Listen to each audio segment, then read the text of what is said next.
And now for a taste of things to come.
What is going on, everybody? Welcome to the Simply Reliable Studios and our watch-along coverage presentation for WWE Crown Jewel.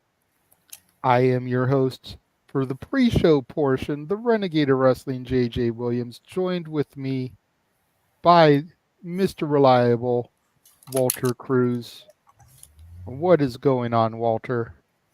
Nothing much. How we doing? Doing well. Looking forward to today's show. Looking forward to seeing as much as I can see before I have to dip out and go to work. There's a stacked card here this evening, this morning, this afternoon. It's evening in Saudi. It's morning here in Cali. It's afternoon for you. It just kind of encompasses the entire realm of the day here, depending on where you are. You got to hit him with the Truman line, the Jim Carrey line.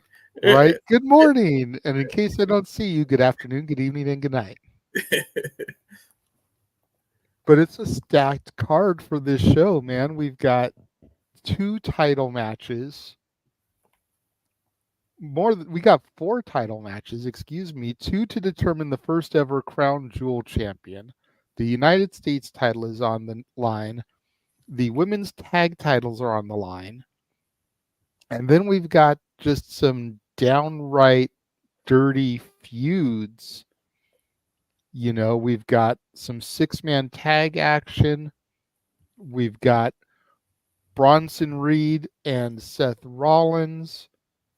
And we've got KO and Randy Orton, tag team that, is falling apart. And we're going to go ahead. We're going to try to talk about some of these. We've only got about 30 minutes.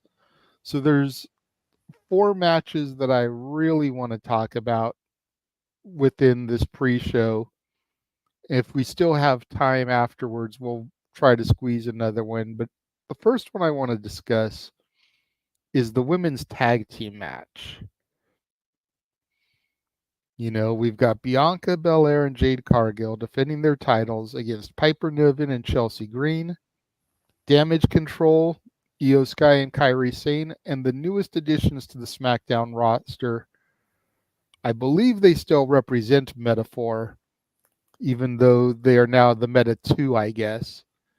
But Lash Legend and Jakara Jackson. And man, I know Noah yesterday on Simply Predicting was ready to just rip these 2 women to shit because he's always clowned them. He's always called them the TikTok rejects. He's always kind of dismissed Metaphor and the people within the stable. But you figured they've made it up to the main roster while Oro Mensah and Noam Dar are still down in the minor leagues in NXT. Mm-hmm. So there's got to be something there that Triple H sees, that Shawn Michaels sees, that Nick Khan sees, that has brought these two women up to the roster. And some people may sit there and want to be like, oh, well, it's only because Triple H is under fire about African American talent. I don't think that's it at all. You know, you look at the women within this match, and with the exception of Jade Cargill, who obviously came from AEW, the other 5 women are products of Triple H's NXT UK system. You know? And I think that the reason these women are here is because they're kind of bottled into something on NXT, and they need to be able to spread their wings. So being able to work with an Io Shirai, a Kairi Sane, a Piper Niven is really going to help them blossom into a more fully developed performer. You know, a Piper Niven and a Bianca Belair, a Chelsea Green who's wrestled just about everywhere. You know, there's a reason why Chelsea is thought of as one of the MVPs, if not the MVP of the entire women's division. Putting these two young talents in the ring with somebody that's as world traveled as Chelsea Green is a huge boost for their ego. Yeah, it is, and I've always sung their praises. Though that me and Noah kind of bump heads about that because I sung their praises. I said they just need to separate themselves from Metaphor. That's all I kept saying. You have been with me on NXT, so you know I've been saying that in the messages. I said as soon as they separate themselves from Metaphor, you watch what happens to them. Mm-hmm. It's like I just knew it. There was something about them. Then when we found out that she was dating Trick Williams, I was like, oh, now it's definitely on with the reaction. And then you saw Mm-hmm. the feat she did when she picked up Otis, slammed him. Look how she picked up Piper last night on SmackDown. Like Mm-hmm. she's got these feats of strength. Like you can tell WWE is behind her. Just gotta be patient. Things gotta cook as you always say. You know, not everything can be in the microwave. Sometimes you gotta boil stuff and cook it and do some chef stuff, and you got to cook. So we got to be patient with this. But I'm so happy for them, and they kind of like just popped up in the main roster. Like there was no promotion, no draft or nothing. And I kind Mm-hmm. of like that they did that. They need to do that more often, actually. Like make it a big deal. Let somebody pop up by themselves and then show that they made it to the main roster instead of being 20 seconds on TV when they get drafted, their music hits and then disappear. You forget about them. You let Mm-hmm. somebody go get, move to the main roster on their own and be shown a few times every week. And then you're like, oh, wait, I got to pay attention because they've been on SmackDown or Raw this many times. But yeah, I'm happy for all these women though, and of course, Bianca and Jade, my those are my girls too. So I'm just happy all the way around. But you said it last night. Damage Control has passed. I just feel like they're in there because they need more tag teams. But they're gonna have to run some other angle after this. I think the only reason they're involved is just because they're short on tag teams and they're working on it. Yeah, no doubt. No doubt. You know, you mentioned about getting them away from the metaphor and everything, and the way Noah would clown them. I was right there with him in the beginning because I couldn't stand the whole metaphor stable. Noam Dar just has never worked for me. He's always annoyed me. And when he had the Heritage Cup hostage, I was like, dude, no, no, just no. Oro Mensa, you know, I kind of could take or leave. And Jakara and Lash, you know, much like Noah, I completely dismissed. What really turned the page for me on, to lesser extent, metaphor as a whole, but for the other 3 in particular, not counting Noam, was I believe it was last year's NXT Halloween Havoc, where they were doing the thing with Tozawa, and the 4 of them were dressed up like the Scooby-Doo gang. Oh, yeah. That stuff was so entertaining, and I was like, okay, maybe there's something here after all. With all 4 of them, but specifically with Oro and the ladies. That whole skit and segment really kind of changed my opinion. I could see the entertainment value within them. And from then, Lash just went on a run. You know, Iron Survivor last year, she had a hell of a performance. Then, as you mentioned, the reveal that she's dating Trick, the kiss in the rain, they've been getting behind Lash here for the better part of the last year, and it's good to see it. Drew is asking what time the pay-per-view PLE starts. It actually starts at the top of the next hour. The pre-show's been going for the last hour, 45 minutes almost, and depending where you live, 10 a.m. Pacific, 1 p.m. Eastern is when the actual PLE will kick off. So moving from there, we're going to go to the other women's match. Crown Jewel champion versus champion, Liv versus Nia. And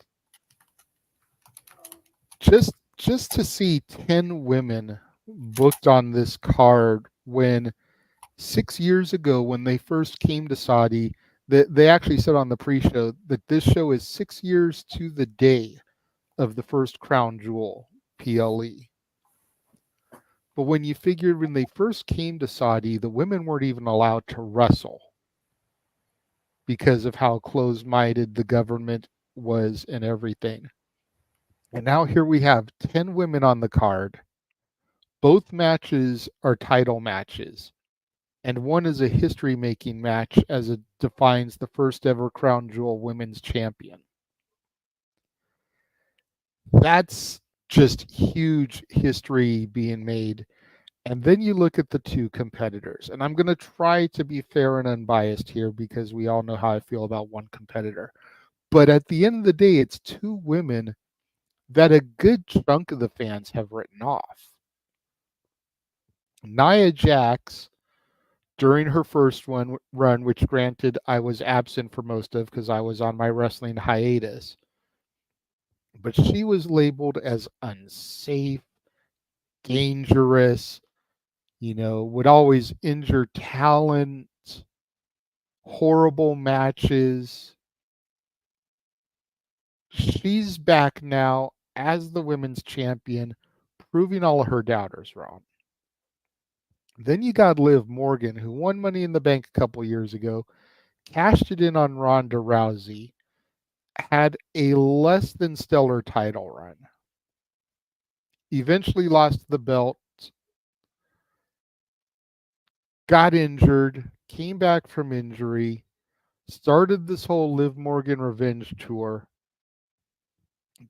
took the championship in a battle royal. Or no, she beat Becky Lynch because Becky Lynch won the battle royal, which was stupid in of itself because if the belt was just going to get put on her, Liv should have won the battle royal, but that's a whole other argument. But she had Liv Morgan come back. You had her injure Rhea. You had her beat Becky Lynch. And now she's been on this, I don't want to call it dominant reign because it's kind of been lackluster as well because we've kind of just been a bit in this holding pattern because we all know Money in the Bank is going to come into play here at some point. And the real meat and potatoes is either going to be the return of Becky Lynch and the Liv Becky rematch, or when Rhea heals from her orbital socket injury from the attack at NXT and makes her return. Before you go ahead and start giving your thoughts on that, Walter, I see he just popped into the backstage. Do you want to introduce our host with the most? Sure, it's the simple host with the most, the simple man, the voice of the voiceless, the voice of the Simply Reliable Studios, the man, the myth, our legend. It's Noah Foster, everybody. I wish we had a clapping sound effect. I should have thought of that. Stop that. Y'all are crazy. Anyway, hello everybody, and welcome once again to another premium live event watch along here from the WWE brand, courtesy of Reliable Studios. We are, of course, just a little bit under 15 minutes away, of course, from Crown Jewel taking place from Riyadh, Saudi Arabia. Should be a banger of a show, as I see. Of course, we have Sheamus, Biggie, and of course Jackie Redmond on the kickoff panel here on the Peacock, and of course we are here, Walter Cruz, American Wrestling, J.J. Williams, and of course I am always here because there's no off season for me. Good to see everybody out there in the chat: Drew, Chris, Matthew, Big G, Matt, Safety. Appreciate all of you as always who are tuning in. Hope you enjoy the conversations, the passion discussion, and the reactions. Anyway, what's up, everybody? What I missed? What are y'all talking about? I really just wanted to try to highlight 4 matches during the pre-show since we have limited time now. We already discussed the women's tag match, which is what's being talked about on the official pre-show now. We're talking about Liv and Nia and the kind of the history that's being made here at this show. When you think about how when WWE first came to Saudi, women weren't even allowed to wrestle because of how close-minded the government was and everything. And now here you've got 10 women on the card, all of them in title matches. You know, women's tag titles being on the line. We already discussed that. Now you've got the first ever Crown Jewel women's champion being decided. And the 2 competitors are people that a lot of people had kind of written off.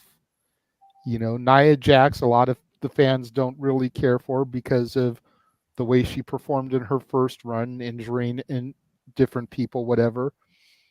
And Liv has kind of had these lackluster world title reigns. The first one cashing in Money in the Bank, defeating Ronda. This one defeating Becky. And just kind of being champ, but not really doing a whole lot.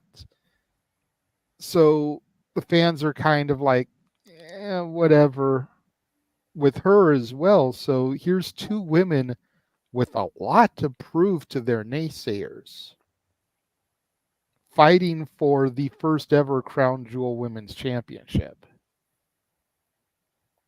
Yeah, I can understand the historical implications of that. It almost feels like, both women truly feel redeemed, and the fact that they're in this spotlight, would you think you would see the likes of Bayley or Becky Lynch or Charlotte Flair or Rhea Ripley, somebody with more stock in their star power. But I guess that does go to the show, to the change in dynamic that Paul Jason Beck has been trying to create in this WWE world, defined more by the terms professional wrestling. So, yeah, I'll give you that. But again, the whole heel versus heel dynamic and, criticism aside about how Saudi Arabia throws the entire WWE identity and environment into a tailspin, quite literally. It surely should be a very unique moment. Of course, it's on Nia Jax get her moment when we were last here, as she became the queen of the ring and thus became soon enough the queen of SmackDown. But with Liv Morgan, I think Liv Morgan's truly been out to prove a lot since coming back from injury on this Liv Morgan revenge tour, where she's gotten the better of Becky Lynch, she's gotten the better of Rhea Ripley, and now she's looking to get the better of the best on SmackDown's brand, Nia Jax, because she's the one holding the championship. So I think for Liv Morgan, it could be one of those things where it's almost like a hat trick of, I told you so, watch me, cry me a river if you don't agree. But I do agree with your take there when it comes to the perspective and the presentation of women in wrestling, or women in general in this country. So you definitely got to give credit where credit's due. So I'll give you that. Anything else that you wanted to add, Walter? No, you guys pretty much said it all. But it is a bold show. I'm just glad that we got a change in how they feel about women, and it's come a long way, and I can't wait. That's why I was a little disappointed that the Queen of the Ring was just the finals, because it would have been nice to do an actual all-women Queen of the Ring all on one night kind of PLE in Saudi Arabia just to show how far it's come. But maybe that'll be in the future. Hopefully so. With it seeming like WWE is going to start branching out into more 2-night PLEs, maybe Queen of the Ring, the King of the Ring PLE can be a 2-night event in Saudi, with one night having pretty much just the tournament matches for both King and Queen side, and then the second night having the finals, and then your IC title, US title, world title, whatever matches as well. Well, considering they're trying to make more and more of these major ones, the freaking 2-night spectacles, good God almighty, WWE, you're freaking crazy. Wouldn't rule it out. I mean, we already got 2 nights of SummerSlam. After 2 nights of WrestleMania started the trend. We're just waiting at this point for 2 nights of Royal Rumble, and then I imagine Survivor Series is going to be last, because how much War Games can you have in a weekend span? So I sense they're going to do a 2-night Royal Rumble, maybe dedicate each night to the men and the women, probably 2027. We'll see. My wife is trolling in the chat here.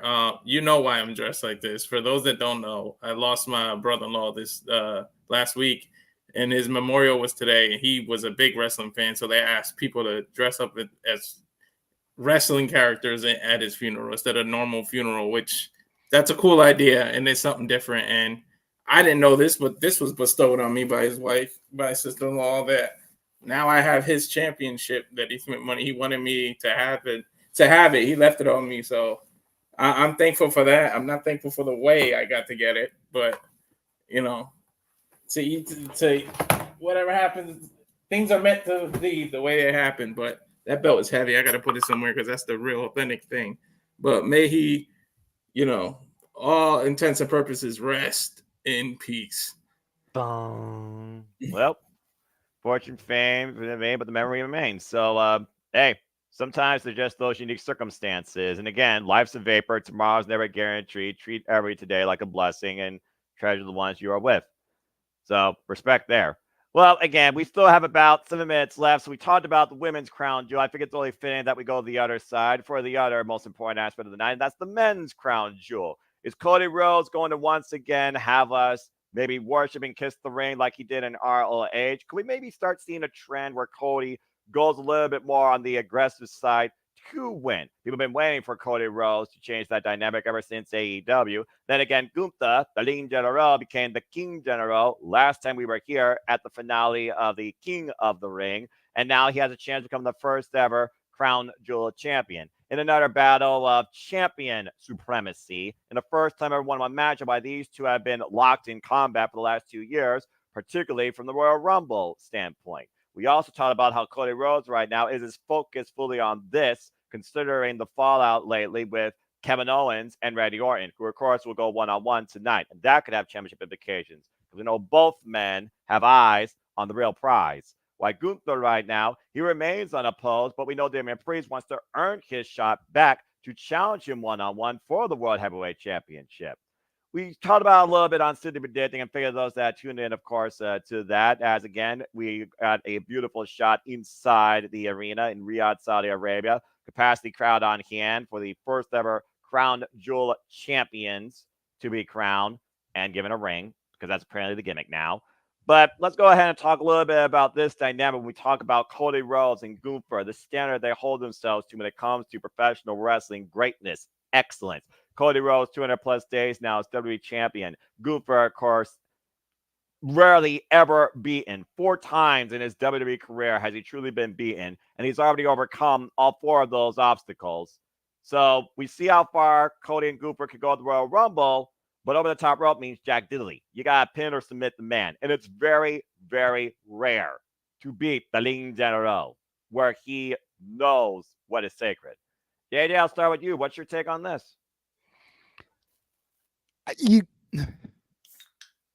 I understand that Cody is the golden boy of WWE, but you don't want to hand Gunther another loss, because you take away a lot of his momentum. Triple H has kept Gunther Walter pretty protected in his WWE run, from NXT UK to NXT to now the main roster. I think you said he's only been pinned like 3 times. 3 or 4 times, basically. Yes. Yeah, I know we mentioned Ilya Dragunov, Braun Breaker, and Sami Zayn. That's like it. So while Cody is definitely a grand name that is worthy of a pinfall victory over Gunther, there's a reason I think why Gunther and Nia were chosen to win King and Queen of the Ring in Saudi Arabia. You've got to think that the Prince has his hands in some of the creative when it comes to these shows.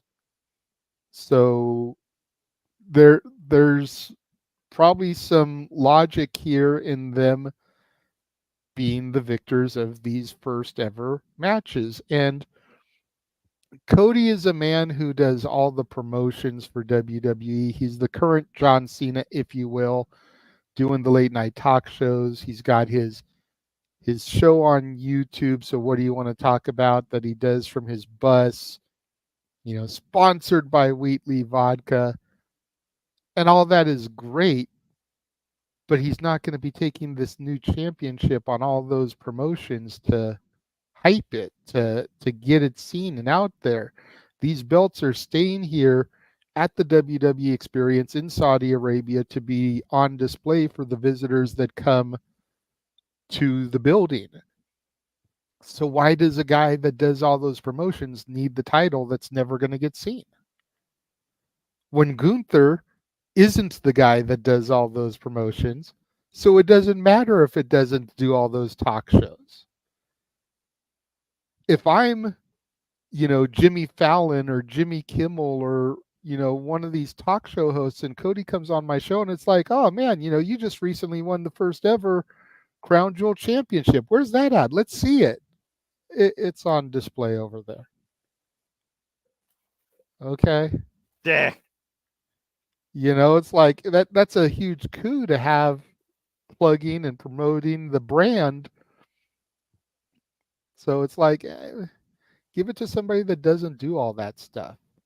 And you help solidify him as this unstoppable foreign monster heel, which WWE has always liked the foreign monster heels. The Iron Sheik, Yokozuna, Muhammad Hassan, and countless others. So you give it to this foreign monster heel in the foreign country and you move on.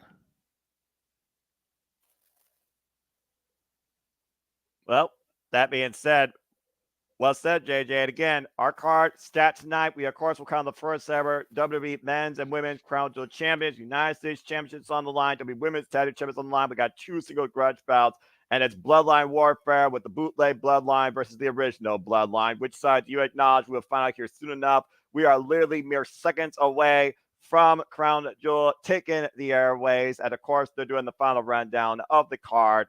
And I think we're in for another very unique night from Riyadh, Saudi Arabia, as history is sure to be made. Some dreams are sure to be created. Some nightmares might be manifested in people's minds, but we'll find out soon enough who wins these prize fights. Again, Randy Orton goes one-on-one with Kevin Owens. Bronson Reed goes one-on-one with Seth friggin' Rollins. We, of course, have bootleg Bloodline, Sosakola, Jigapatu, the Tongas. It's got to be one of the 2 Tongas, I imagine. We still don't know the dynamic on the bootleg Bloodline side, but the OG Bloodline's back as Together Force. We have Roman Reigns and Jimmy and Jay, the Usos, in 6-man tag team action. I imagine that's got to be the main event. We, of course, have Liv Morgan and Nia Jax for the first ever Women's Crown Jewel Champion, and Cody Rhodes versus Gunther for the first ever Men's Crown Jewel Champion. And, of course, LA Knight, defends the United States Championship against Carmelo Hayes and Andrade in triple threat action. And that is our Crown Jewel card that is about to get underway here shortly. Again, you guys can be part of the conversation here with us on the chat. We also, of course, will be following along on the Peacock service. You can follow along on Peacock too if you choose. We do not power the content here. We provide alternative commentary, coverage, and hope you enjoy the passion, the reactions, and overall the results. And stay tuned to Aaron Rip and ODQ, who, of course, will have his live review and takeaways too following once the show concludes. And we'll be back here later tonight with the Renegade Wrestling JJ Williams as he hosts, as always, the weekly Saturday night shenanigans that are the Saturday shenanigans. You never know what might be said. You never know what might break down. You never know who might break somebody else on the air or whose dignity might be put at someone's expense. As always, it's a party with the Renegade Wrestling JJ Williams on the forefront. Basically the guy that has to moderate the chaos. Good luck as always, bruv. But in the meantime, appreciate the Renegade Wrestling JJ Williams. Appreciate all of you. Are you ready to go, folks, with Crown Jewel? Definitely ready. Sad that I'm not going to be here to be doing the call, but priorities over passions, as you always like to say. Got to go make that money. Gotta make money. See the new bloodline. We'll go with that in an effort to try to seem fair and unbiased. Arriving, working their way towards the gorilla position. Maybe they're going to kick things off. Well, considering how long that would be weird, but yeah.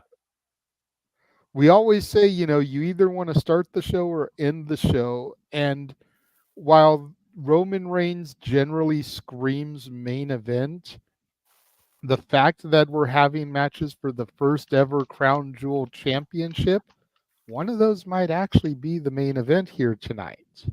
I honestly think that would be more fitting because I feel that's the more important thing to consider here. As again, we look via Google Earth and we look via worldwide map. We are here inside Saudi Arabia, Riyadh, as we get ready for the first ever crowning of the WWE Crown Jewel Champion. And of course, right now they're doing the opener and telling us we are from the Muhammad Abba Arena. Welcome everybody to the conversation, the discussion, the reaction to the shows. This is WWE Crown Jewel. And let's go ahead and get our cold opener in the way.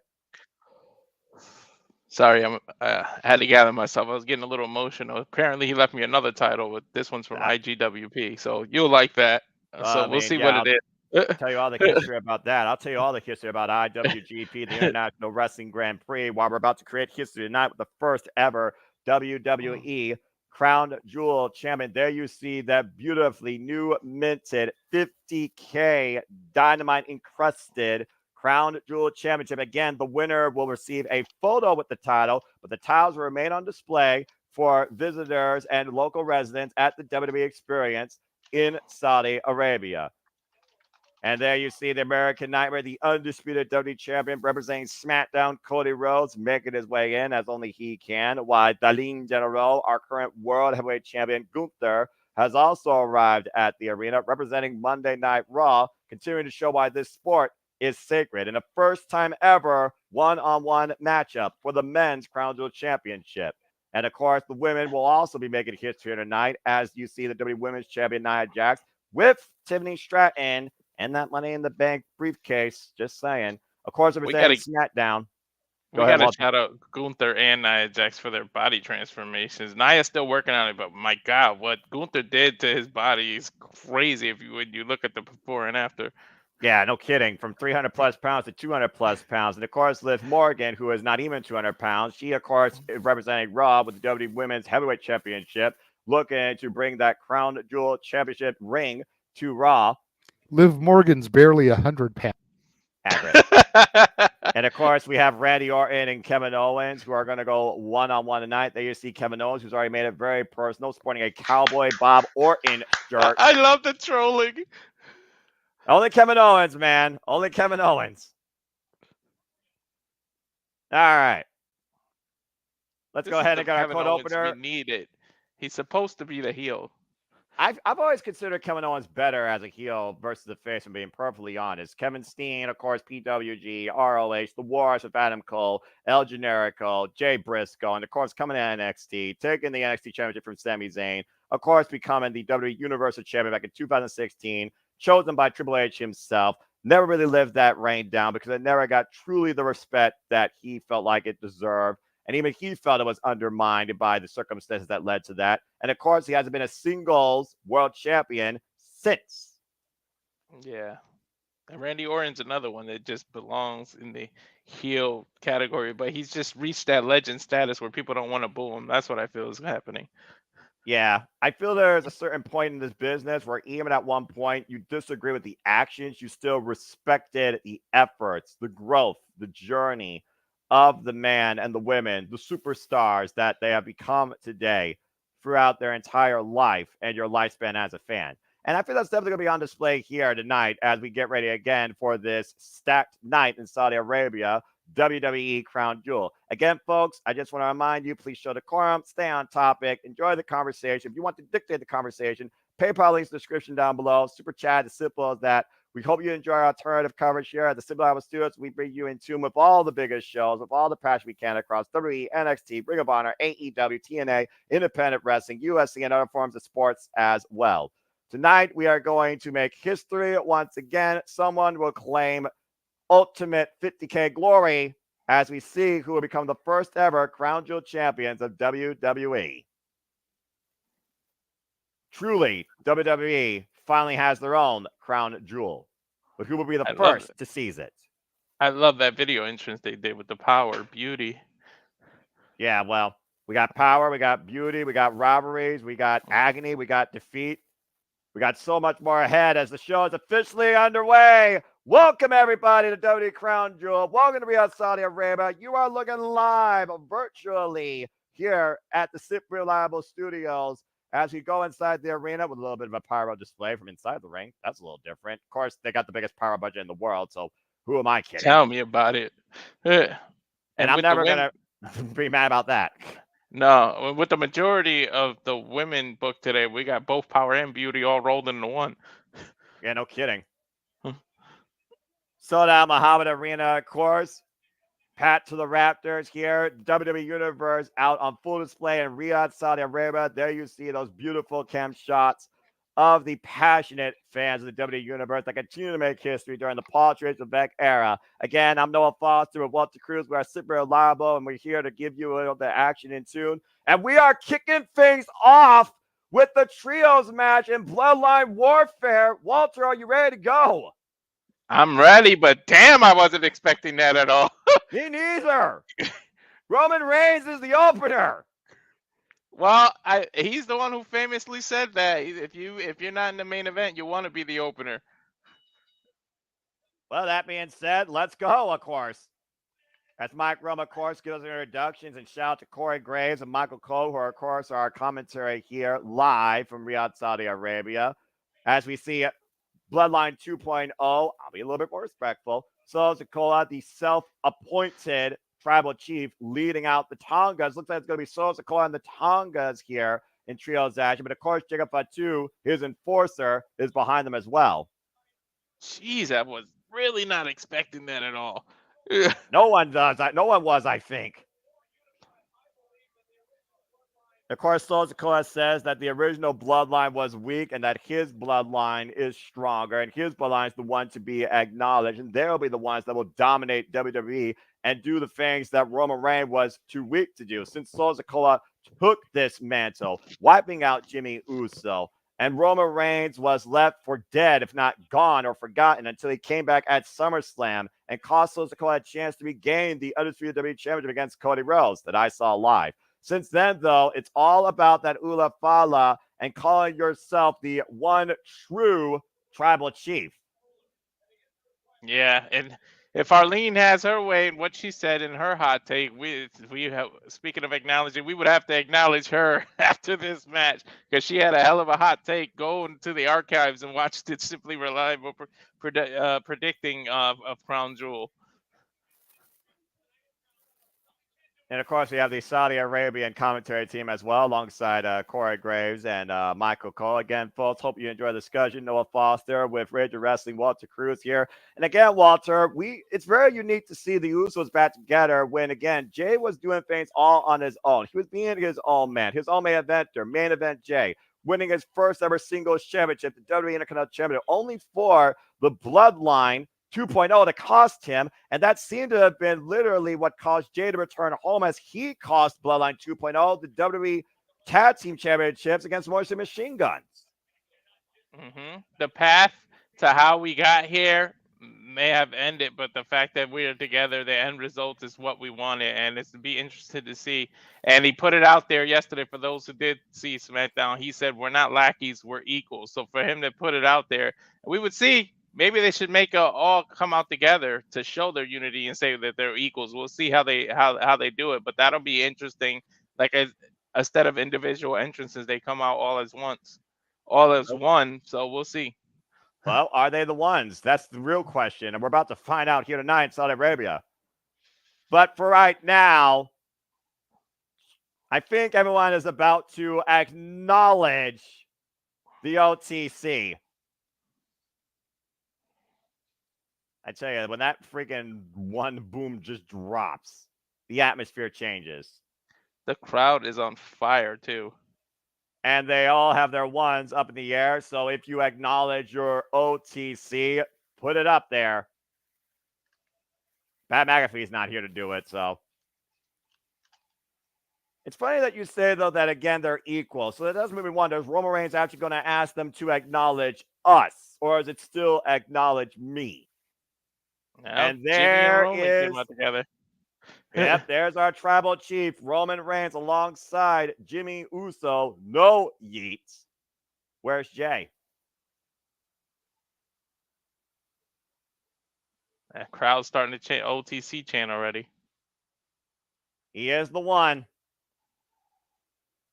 The longest reigning, undisputed WWE Universal Champion in WWE history. A culminated task over 4 years created. I think Saudi Arabia is going to get ready to yeet. I mean, he's so over with the yeet and everything. I kind of understand why he gets his own entrance. Well, you did just point out again that it's not about him. It is about them. And of course, the Usos, the longest reigning modern era WWE Tag Team Champions and Unified Tag Team Champions.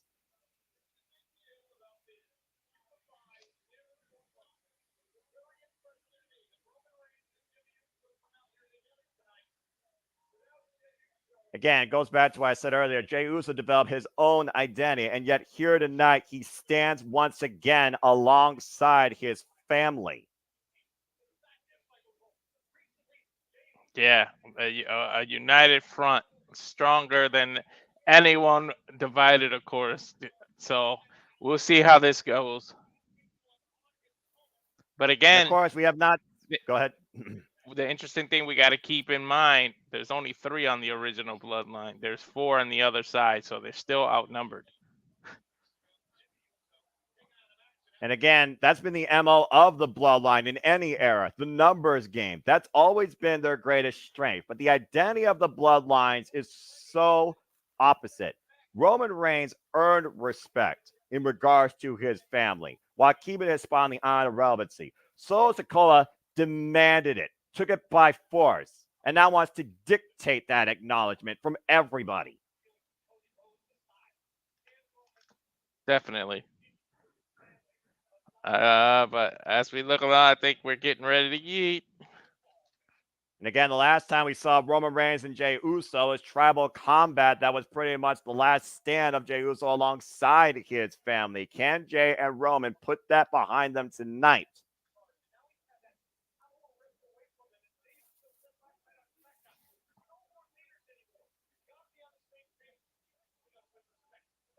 I've always believed that respect is earned and not given. But I've always considered Roman Reigns as somebody for himself. Even this entrance still makes me think that Roman Reigns still feels bigger than both Jey and Jimmy. But Jey said, you can't look at yourself as the one. We have to be the ones. We have to be equals. The only way I see Roman and the Usos winning tonight is if they stand united on the same page. Roman cannot dictate this. That's true. We'll see if he changes his attitude here. Well, in the meantime, to your point, everybody, yeet! Main event, Jey Uso making his way through the WWE Universe as only he can in the identity that he has shaped himself to be. Look at that crowd. All right, that's enough of that. Yeah, that's about as animated as I'm going to get tonight versus how animated I was at AEW Dynamite Fright Night. I'll try to be animated, but today's kind of somber for me. But Well, again, I do think there is a humbling to come out of this match. It's just a matter of which side is humbled. And again, main event, Jey Uso, who has not been eye to eye with his brother since WrestleMania when Jey beat Jimmy on the grandest stage of them all. But of course, yeah, there's a history with all 7 of these people.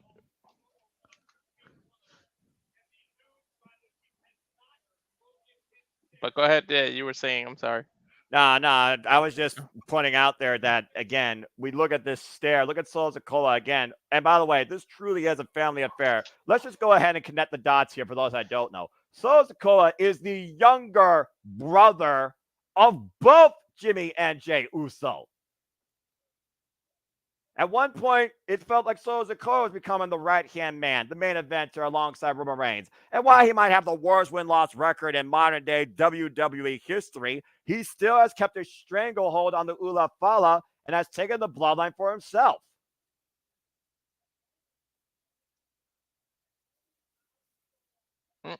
Sorry, microphone went. Boop. I meant the air. I heard himself. That was the last thing I heard, but I didn't hear what you said right before. The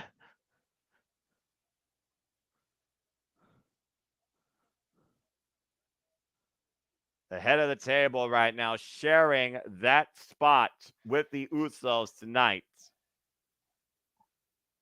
Look at that. Yeet. Yeet. And by the way, for those that are wondering, yes, there were yeets at AEW. Everyone yeets. This just goes to show that wrestling's not defined by 3 letters or a company. It's a united front globally. My job even uses yeet when they're hanging up on people or hanging. It's like when they tell you get out of here, it's yeet. Yeah, it's like yeet.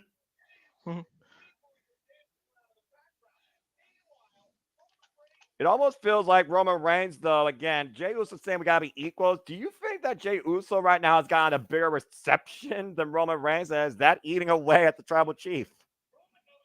Oh, he might have. I mean, I think he did get a little bit of a bigger reaction, but you know what? You could save that for a few years down the line. If you're gonna turn him heel again, that could be the genesis of it. But they just reunited, so I don't think you want to get that, bring that up, or not us. I'm just saying WWE. You don't want to bring that up or hint at it until you're ready to pull that trigger again. Well, let's see how this plays out. Let's see what 3 will represent the Bloodline 2.0 against the Bloodline OG. You got to figure Jacob Fatu got to be one of them. Well, Jacob Fatu is literally playing the role of Solo Sikoa alongside Roman Reigns. Literally, Solo Sikoa's enforcer.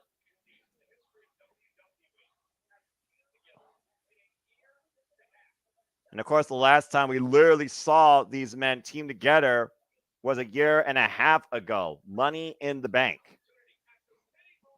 And don't forget, they're outnumbered, but could tonight be the night where we just saw Roman Reigns and the Usos reunite? Does the Tribal Chief reunite with the Ula Fala? It's there. It's feet away.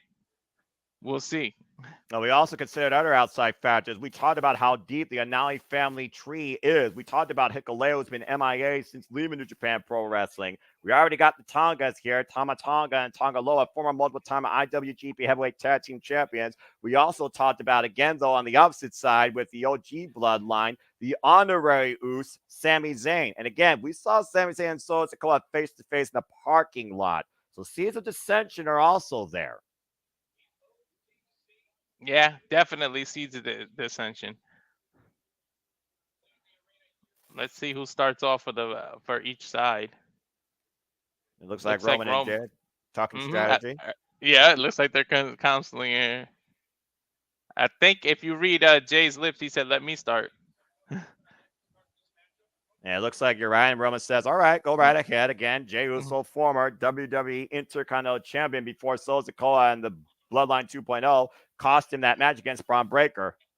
The bell rings. We are officially underway in this opening match. Trios affair. It looks like it's going to be Tama Tonga and Jey Uso squaring off first. And it looks like it will be Jacob Fatu, Solo Sikoa, and Tama Tonga representing Bloodline 2.0. I think JJ might have something to say. He popped back in the green room. Please. No? Okay, he's waving no. Okay. We'll bring him in during the pointless advertisings where he could do far more better marketing than the Peacock service can in between matches.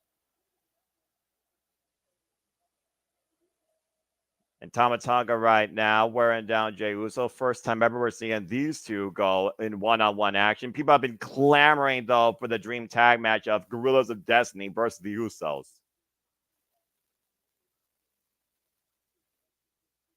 Tama Tonga, former multiple-time IWGP Never Openweight champion. I look at Tama Tonga similar to Jey Uso, with the fact Jey Uso broke away from his brother, from that tagline identity. I thought Tama Tonga had all the makings of a future IWGP champion if he stayed in New Japan Pro Wrestling.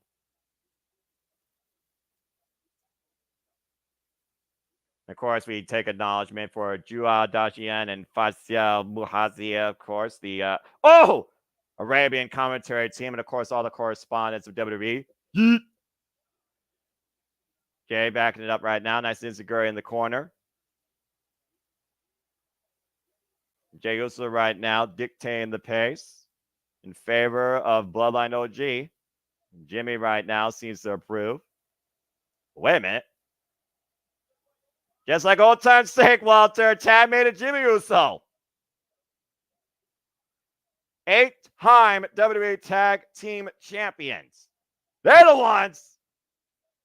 Covered now by Jimmy. Gets a 1 count.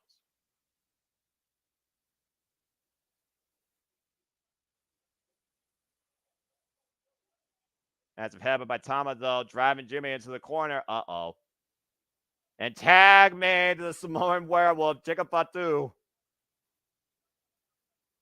You want to talk about an uncontrollable force of havoc, former MLW heavyweight champion. We talked about the brutality, the agility, the capability. We talked about maybe Jacob Fatu even usurping Solo Sikoa if this continues the trend that it has been. An Irish whip, and Jimmy Uso holds the ropes, catches Jacob, calling in with a boot. Blind tag made by Jay, though. Oh! Catches him with Enziguri. Big right hand by Jimmy. Big right hand by Jay. Jimmy does the clothesline. Press kick by Jay. Classic Usos on display. Part of me kind of misses seeing the Usos in tag team action, Walter. I don't know about you necessarily, but it is refreshing to see that Jimmy and Jay haven't lost that cohesion at all. Smart decision by Solo Sikoa here, regrouping that now with his Bloodline, trying to regain control of this match as the Bloodline OG have been in control in the early going. Sorry about that. No, I was on a call, but yeah. You're good, brother. Looks like the I almost said OG, but the bootleg Bloodline has to take a rest here. Of course, Solo Sikoa as leader right now, regrouping his family, reorganizing the game plan. Fatu gets to come in with no tag? Technically, Fatu was already legal to begin with. Again, he tagged in earlier. And what's going through the mind right now of Solo Sikoa? Tab made by Tama. Solo has to realize if he loses here, even if he still holds the Ula Fala, nobody's going to acknowledge him. And that's probably going to put doubt even into his own family. That may be where the final boss has to step up and take the role. You know, it's funny you mentioned the reins. Yeah, well, you say reigns, and look who has the hand out. The OTC is ready to join the fight here tonight. Will Jay make the tag? The tag made to Jimmy. What was that all about, Walter? I have no idea, but look at how Roman's staring at Jay after that tag. Even Jimmy's looking at him like, why didn't you tag in the Tribal Chief? Oh, there might be their dissension. He But- might be testing Roman to see if he disrespects him. But remember what they said. We have to be equals. Roman can't call the shots. Maybe Jay was testing that. Exactly my point. I think he's testing it. But Jimmy now in trouble, though. And Tammy once again to Jacob Fatu after Tama Tonga implanted his leg into the mat. Now Jacob Fatu going to work against Jimmy. A massive senton.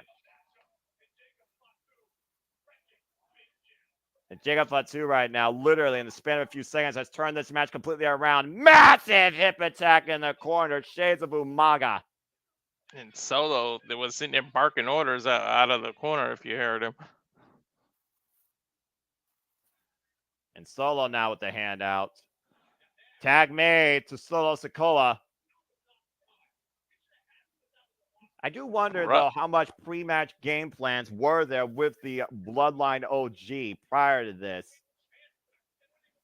I was curious to find out. We will. I guess we'll find out. And I'm curious to know who Jimmy will tag.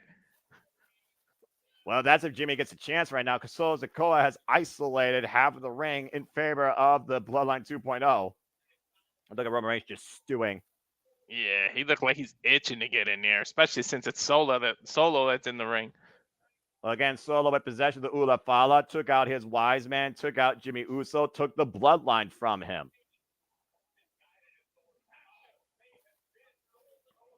And Solo Sikoa believes that is his job, his destiny now, to restore that Bloodline to his island of relevancy. That should surpass Roman Reigns.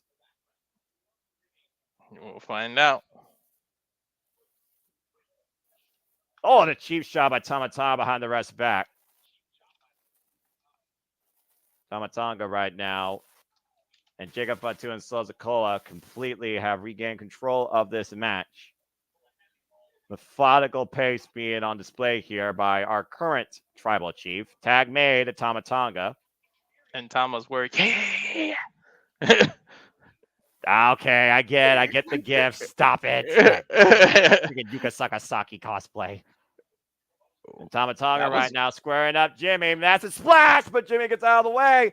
Jimmy now with a huge chance to make the tag. Tag made to his brother Jay. Jey Uso now legal. Interesting that I think Jimmy's was just whoever was closest he tagged, but I think Jay did that on purpose when he tagged Jimmy. Jey Uso right now taking down Tama Tonga. We're going to once again change the momentum of this match in favor of the Bloodline OG. Caught him with a rolling kick. Beautiful one. And Uso right now looking to back it up with his own hip attack in the corner. Shades of his daddy Rikishi. Cover now by Jay on Tama. Gets a 2 count. We're talking about how the Bloodline is affecting us and everybody. You got to wonder how it's affecting Rikishi. Like, he's on two sides of it. His 3 kids are fighting one another and the rest of his family. Well, we haven't seen Rikishi or Haku get physically involved in this, thankfully.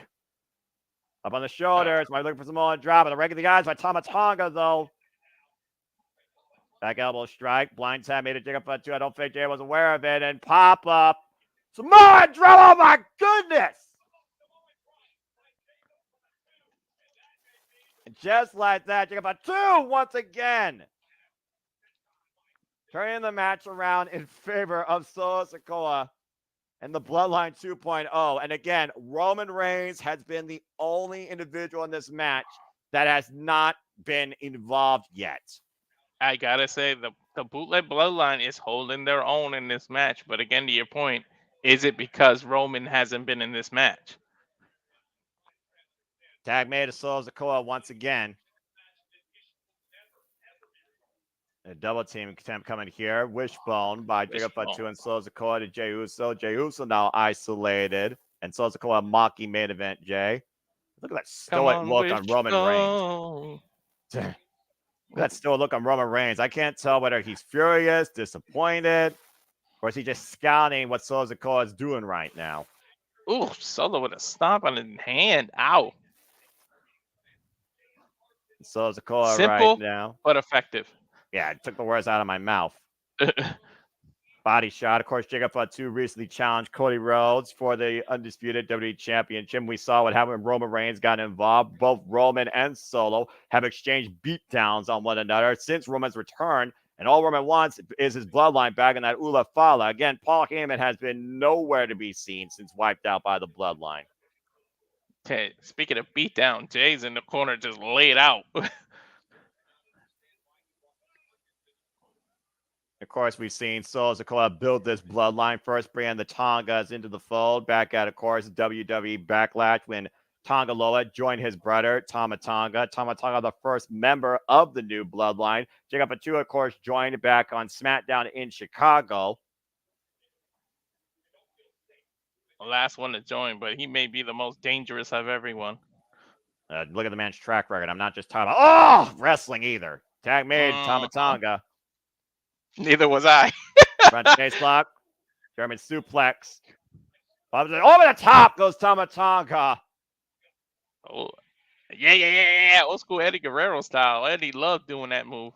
That made by Solo Sikoa. I mean, I guess people aren't only eating anymore. And Solo Sikoa right now, once again, in control of Jey Uso. Believe it or not, folks, Solo Sikoa is a former NXT North American champion. And Jey Uso trying to fight out of the corner, trying to get back into his family, trying to find some sort of reprieve, some sort of breakaway. Oh, and a massive shot by Solo snuffed that rally out. Jay definitely being isolated and quick in and out tags by the bootleg bloodline. You got to admit they are working well together and as a unit right now. Tama with the cheap shot of Jimmy Uso, and again, instigating Roman Reigns, who has still not yet gotten involved in this match. I think for the better part of at least 10 minutes, it's been all bootleg bloodline here. Jawbreaker by Jey Uso creates separation and catches Tama Tonga, wiped him out with a clothesline, turning him inside out and over. And this is the critical moment right now that Jey Uso needs to make a tag to Roman Reigns. He's the only one standing right now for the Bloodline OG, and the tag has been made! The original Tribal Chief is in on one side and Solo on the other. The old original versus the new and commanding face-to-face, one-on-one. Here we go! The original versus the Temu version. Reigns and Solo squaring off, trading bombs, overhead rights. And keep in mind that Roman out of the two is the freshest one. Solo's been in the match. Oh, the headbutt, though. And Roman Reigns off the rope. Wipes Solo out with a clothesline. And another one. And Roman Reigns right now is firing on all cylinders. Massive jumping lariat.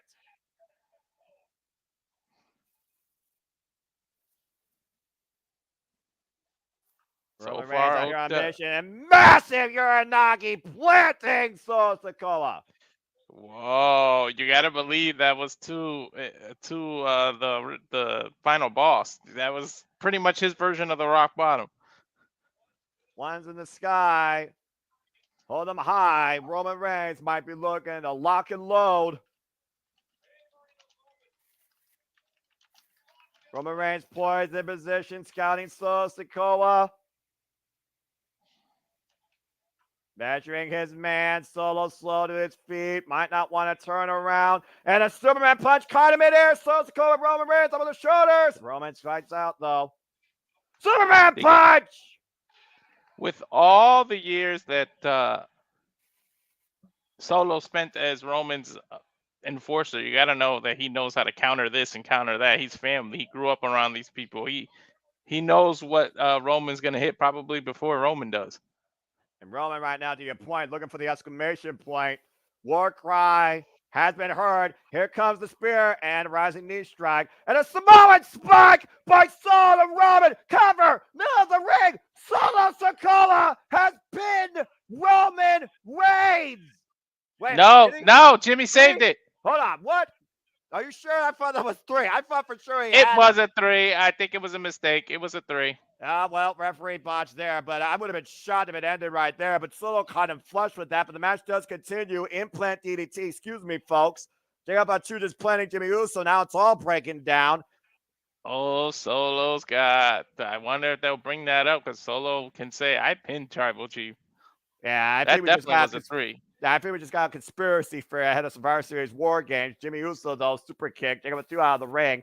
And meanwhile, super kick to Solo Sikoa. And Jay right now isolating Solo for Roman. And Jay looking to fly for the ropes. Tope Suicida, why check up on 2 out. Oh, but doesn't. Gets a headbutt. You know, we always said don't headbutt a Samoan. What happens if two Samoans headbutt? No one wins. Superman punch! Do we get a sonic boom? And now Roman Reigns once again looking to end Solo Sikoa here. Might be 1 spear away. Wait a minute. Here comes Tama Tonga. Oh, no! Ref bump. Superman punch to Tonga Loa now. There is no referee in place. Superman punch Jigga by 2. Blocked again. Massive headbutt by Fatu. And again, there's no stopping Jigga by 2, it seems. And just throws himself for Roman. No, I don't think it'll be a Roman Reigns match without a ref bump, huh?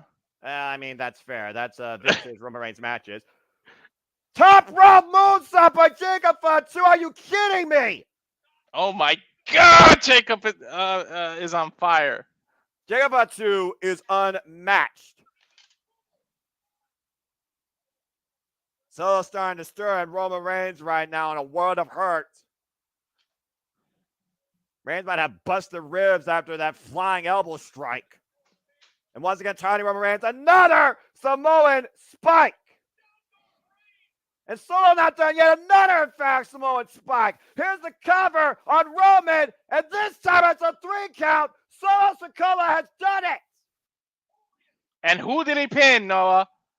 Solo Sikoa just pinned Roman Reigns.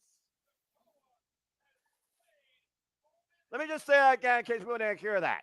Solo Sikoa just pinned Roman Reigns. There's no denying it now. Acknowledge that. Well, I got 1 match right so far. And it feels like the air has been sucked out of the arena after that, though. Sudden finish. As Bloodline 2.0 puts down Bloodline OG tonight at Crown Jewel. Solo gets the glory, but that was all Jacob in the end there. Oh, no denying it. Roman Reigns trying to fight back, though, again. But it's 4-on-1 this time. And Jimmy Uso right now we're in Saudi Arabia, right? I did say that right now. You know Sammy is Arabic, right? We do. The herald's welcome. Well, Roman Reigns is helpless right now. And again, it's 2-on-4 at this point. Jey Uso nowhere to be found. If Sammy comes out, they're going to lose their shit in this area, in this arena. Yeah, no doubt about that. We've seen this before. Oh my God, first match, and we're already breaking the tables. Fatu's out here. What do you expect? And clearly, Sikoa, it wasn't about just beating Roman Reigns in a match. This is a message to anybody that opposes him at his spot as Tribal Chief. I don't think. Jay! Yeah. Jay coming to Roman's Day, trying to fight off the Bloodline 2.0. Easy for me to say.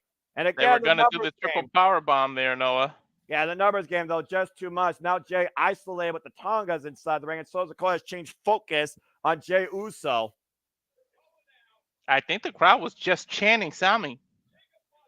Well, Sikoa has a steel chair in hand now. This ain't going to end well. What the hell is this? Not at all. Oh, no. And they're going to literally make sure that Jay does. Wait a minute!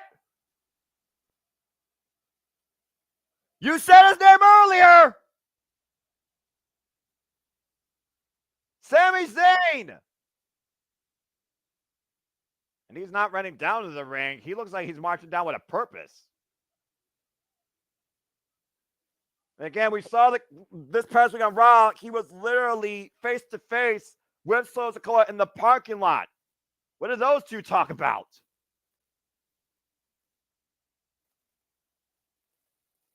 Does Sammy feel betrayed when he talked about you ain't family? Maybe. You got to think about the original Bloodline. Solo was the only one that actually treated Sammy with some respect.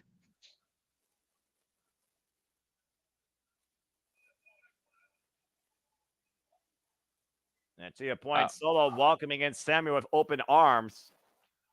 Remember the last time Sami Zayn was up with a choice like this, he made the wrong decision and got bludgeoned. Looking at a prone Jey Uso in the corner. With a chair around his neck. Similar situation where Roman told wait, Sammy to back in the corner. Turning down the offer by Solo Sikoa. Coming to the aid of Jey Uso, and he might pay for it now. It's still 3-on-1. Now here comes Jimmy, here comes Jey, though. Bloodline OG coming back, though. Roman Reigns back in the fray. Solo Sikoa laid out. And this time the numbers are even. Technically, you're right. It is 4-on-4. And look who's stuck in the middle of the Bloodline OG. Stuck in the middle with you. 4 corners of trouble for Solo Sikoa. I don't think this is where you want to be in the middle of this. Oh, boy. Solo's starting to realize it. Yeah, Solo, you're pleasantly, politely, you're fucked. These are the hungry hippos, and Solo happens to be the ball in the middle. Somehow, no! Sami Zayn just caught Roman Reigns with a haluva kick after Roman looked to go in with the Superman punch, and Solo got out of the way. Well, that was smart by Solo, you gotta admit. Again, what did Jimmy say? He's not family. So not only did Roman Reigns lose, he just got embarrassed. Now there's a little bit of another whole different chapter. Well, again, who's on the same page here? Jimmy, Roman, Jey, Jimmy, Jey, Sammy. Tensions at an all-time high here tonight at Crown Jewel. Sami Zayn coming to do the right thing, and it ends with inadvertently wiping out Roman Reigns. Jey telling them to relax if you can read lips. Yeah, but is Jimmy trying to explain that was a mistake, or once again trying to tell Roman that Sammy is nothing but trouble? Well, either way, tonight belongs to the 2.0 Bloodline. Yeah, bottom line is the bootleg Bloodline are the ones that won. And what's Roman got to think about now? What's Roman do next? I don't know. There was a lot of miscues and miscommunication in this match. Yeah. Well, one thing for sure, Roman Reigns is going to have a lot to figure out if he's going to regroup and get his bloodline back on track. And maybe he'll get it back on track by next year, April, where, again, place your bets as we go to the entertainment capital of the world for Allegiant Stadium. It will be the stage for the Showcase of the Immortals, and we'll be covering here at the Super Liable Studios. Stay tuned when we cover on the 19th and 20th of April, WrestleMania 41, where we'll see who hits the jackpot or who busts. And will 420, baby. Yeah, about to say, that's all about you, Walter. And again, we know that John Cena will see us there, but will we see you there? April 19th and 20th, 2025, folks, WrestleMania 41. Well, I must say, that was a very unique, sudden finish, but a lot of confusing aftermath. And again, to those that are trying to spend those tickets, good luck to your wallet. But again, we'll be coming WrestleMania 41. That'll be April 19th and the 20th in 2025. As we got a moment to breathe, let's go ahead and take a look at some thoughts here real quick. Matthew, Jacob Fatu, the beast, absolutely correct. Right choice even with the botch. And for once, it was not wise to believe in Roman. Yeah, I think that's some crazy nonsense. Did you know that Riyadh, by the way, is the capital city of the Kingdom of Saudi Arabia and the largest city on the Arabian Peninsula? A little bit of a fat 101 for you as WWE tries to make you think about these people and this place being the tourist capital of the world. Controversy aside. Well, as we continue moving forward here and regrouping, we go from the men to the women. It's time for the WWE Women's Tag Team Championship Fatal 4-Way match. Bianca Belair and Jade Cargill defends against Damage Control's Io Sky and Kairi Sane, Chelsea Green, and Piper Niven, and Last Legend and Jakara Jackson. And I'm so glad you said it that way, by the way. I'm trying to hold my decorum, and I know there will be nothing but decorum, hopefully, here with these two men. And of course, we look towards what's the rest of the card have, I guess, as Cody Rhodes and Gunther still have to go one-on-one for the WWE Crown Jewel Championship. And let's take a look at what got us here to this point, as Cody Rhodes and Gunther will meet for the first time ever in one-on-one action. Oh my God, is this next? I think so, bro. Wow. The order is shocking me. Yeah, I would think this would have been after Randy Orton and Kevin Owens, but maybe they want, again, Cody Rhodes to be fully focused. As, of course, the new voice of Monday Night Raw, Joe Tesserano from ESPN, of course, had a sit-down interview with Darlene General Gunther. And again, this is right now the point where they're doing, like, the filler. So I'm going to go back through and see what else people said. Safety with the, oh boy, Kate Rare want to know so far. I am too. Bianca and Jay saying Kate Rare with the quick take here, because I guess they were sidetracking us. So again, folks, it looks like we're preparing for the men's WWE Crown Jewel Championship. And of course, Gunther talking about Cody Rhodes being the poster boy for WWE, echoing the words of the Renegade of Wrestling, J.J. Williams. But of course, Gunther talks about that he's here to simply do a job. And that is to prove that the sport is sacred, that he is the best in that ring, bell to bell. Of course, last time we were here in Saudi Arabia, people said he won under dubious means. And of course, they ran that back in his home country, Bash of Berlin, where Gunther got a definitive win over the 14-time world champion, Randy Orton. Mm-hmm. Oh, here we go with these commercials. I'm sorry, but I'm not paying for Peacock. Well, I mean, $6. I'll take a WWE interview over a commercial for, Well, I get Peacock free because of T-Mobile, so right. I don't need to. Yeah, I'm not. Why spend money when I don't need to? I mean, that's fair. Kathy Kelly sitting down with Cody Rhodes, of course.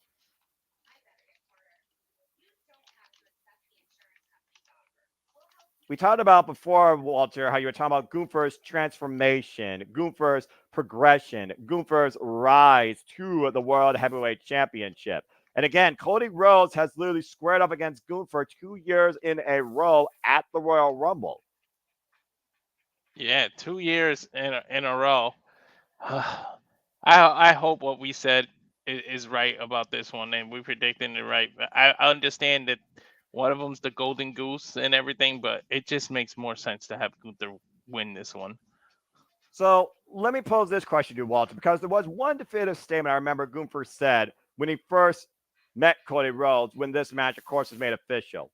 You got to look at the value not only of the competitors, but of the championships. Gunther called Cody Rhodes the secondary champion. What does that put in perspective for Cody Rhodes to figure out now when it comes to his stake in this company? If he doesn't beat Gunther here for the Crown Jewel Championship, you got to consider that if Gunther wins here, does that consider the World Heavyweight Championship more valuable than the WWE Championship in Cody's mind? I don't know in Cody's mind, but it will in Gunther's mind, because we won't hear the end of it. Definitely won't hear the end of it, but maybe Cody will finally say I'm vulnerable, and he'll go on this weird. Once the issue is, once you get in your own head, that can cost you matches. And once he gets in his own head after he loses, and then someone else challenges for the title, I said this last night, it'll now become believable that he may lose the title. But it doesn't look like this is the match we're going for. It looks like Damage Control's entrance is coming out. Oh, so they are doing the women four-way. All right. Well, at least they're not getting the main events immediately out of the way. Because, again, I still think Gunther and Cody Rhodes is the most important match on this card, and I think you should close with that. That being said, let's see if Damage Control can take control back of the WWE Women's Tag Team Championships. Damage Control, of course, who are multiple-time former WWE Women's Tag Team Champions, particularly the duo of Kairi Sane and Dakota Kai. Also, Paguki Warriors get well soon. Asuka and Kairi Sane. Io Sky, former WWE Women's Champion. And, of course, we've seen Kairi Sane and Io Sky get the better of Bianca Belair and Jade Cargill in traditional tag team action. We'll be doing ourselves a disservice if we don't say it right. It's Damage Control. All right, I'm not trying to be stereotypical here, but you do what That's you how want. she says it. That Io says it herself that way. You're not It's not me. Japanese, and neither am I, and we're not turning Japanese. All right.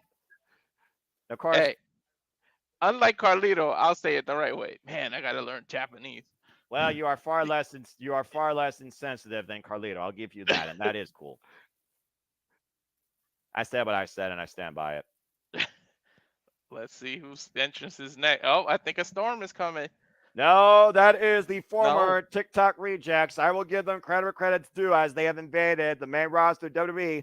Here comes Jakara Jackson and Last Legend. I forgot they both get blackouts.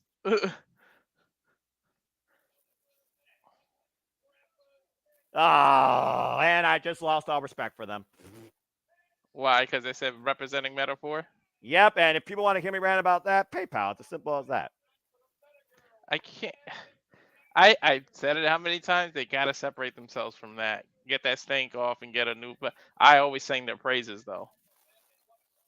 Well, this is a bold prediction. This is a wild card pick if someone's going to bet their house in Las Vegas if you think these two are going to win. But it definitely would be history in the making and an upset. Last Legend has been impressing people, though, in singles action, particularly last year in the Iron Survivor Challenge, wiping the field with NXT.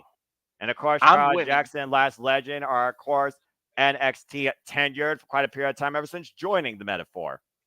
I'm winning just getting to see them in these bodysuits. And meanwhile, here comes a team that I think deserves everything in WWE, especially these titles.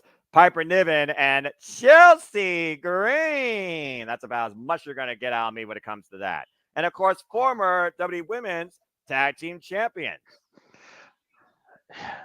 You know, aside from Damage Control, because they've already had the title, and JJ's word, it's past them. You can make an argument for anybody that all of them deserve this titles. And Chelsea and Green, you of wouldn't course. be wrong in either argument. Well, I'll give you that, but here's the difference between Chelsea Green and the rest of the field. Chelsea Green actually gives you a memorable moment. And I think it's the moment that matters more than the championships. That's why Chelsea Green has been one of the MVPs of the main roster of WWE, period. It's to the point, if you really look at crowd reaction, Chelsea Green is like a tweener, impromptu kind of, because she gets face reactions. Bottom line, bruv, everyone loves a hot mess. Mm-hmm. And, of course, this dynamic of unorthodox strategy and power has paid dividends for Piper Niven and Chelsea Green. Now a storm is coming. That is correct. A storm has arrived in Riyadh, Saudi Arabia.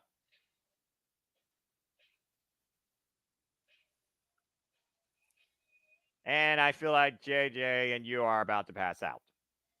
Chiseled out of stone, WWE's own crown jewel, Jade Cargill. She's built out of more marble than a gargoyle. She's just all marble, all stone. I thought you were going to say all Marvel, but anyway. No, marble. Well, she may be all Marvel, but she is the EST of WWE. Here comes Bianca Belair, our current WWE Women's Tag Team Champions. That's who my wife was. She was Bianca Belair at the funeral. Of course, Bianca Belair and Jade Cargill have had their fair share of fallout with all three of these teams. Now in their second reign as WWE Women's Tag Team Champions at 63 days with successful defenses against Damage Control, Metaphor, and of course winning these titles off the Unholy Union back at Bash in the Berlin. But notice which team they haven't beaten here. Chelsea Green and Piper Niven.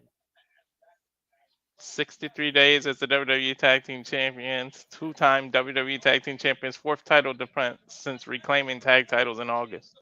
That's correct. I still was flabbergasted when they beat the Unholy Union back at Bash in the Berlin. I still say controversy to that, but again, you got two of the most promising single stars and one of the all-time great women champions here now holding the WWE Women's Tag Team Championships for a second time. And while we've seen this chemistry develop with them as a duo, there has to be some point where we're going to find out who truly is the exemplification of Black excellence. It's gotta be. You gotta do it, especially with Royal Rumble and WrestleMania coming up. I will We say may this. get it sooner than later. I will say this about Bianca Belair and Jade Cargill's current run. This is already longer than their first run of tag champs that ended at 42 days. Again, folks, this is for the WWE Women's Tag Team Championships. Fatal 4-way action. First pinfall submission inside the ring. That will be the winner, and they will hold on to the titles. There are no disqualifications. Bianca Belair and Jade Cargill, the 28th WWE Women's Tag Team Champions in WWE history. And of course, you can tag anybody in this match that you want. Only 2 people are legal at once. Good luck, referee. You're going to need it. Looks like Bianca Belair and Io Sky are going to start things off here. We've seen these I'm a two little in singles jealous of action the win ref. at Raw.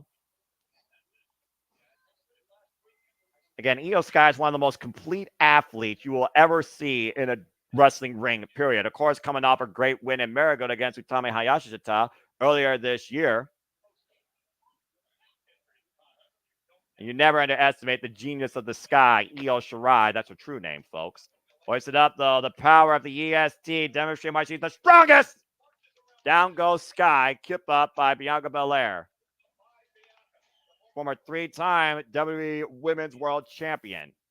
Held the Raw title for literally a year. Oh, she was the Super Cena of the women's division. And she still is that, if you ask me. Up and over Io Mhm. Sky, though, goes. I love this dynamic we're starting off here right now. Both these women just trying to keep up with one another. Hoisted over. Beautiful round of takeover by Io. Drop kick takes Bianca off her feet up and over. And Io right now in full control of this match. Man, Bianca was flipped upside down. She is out. Again, you can tag anybody. And to my point, Chelsea just tagged herself in. Oh, Shote just wiped Chelsea Green out. Well, I mean, you know, that's what happens when Chelsea Green tries to take the moment for herself. Everyone else basically just beats her up. And Piper Niven right now trying to come to the aid of Chelsea Green while Bianca Belair is literally taking care of both of these members of this team. One for you, one for you, one for you, one for you. Planted! Slammed down by Bianca Belair with the power bomb in the handspring moonsault. Covered now by Bianca to retain the titles and 2 count on Chelsea Green. You got to be careful where you land. She almost knocked the wind out of herself, landing towards Chelsea's knees. And again, though, deep hook of the leg, middle of the ring, and almost everybody was coming in for the save. Tag made now to Jade Cargill. Jade Cargill still very young in her WWE career. And just thrown into Piper Niven, double teamed there by Bianca and Jade.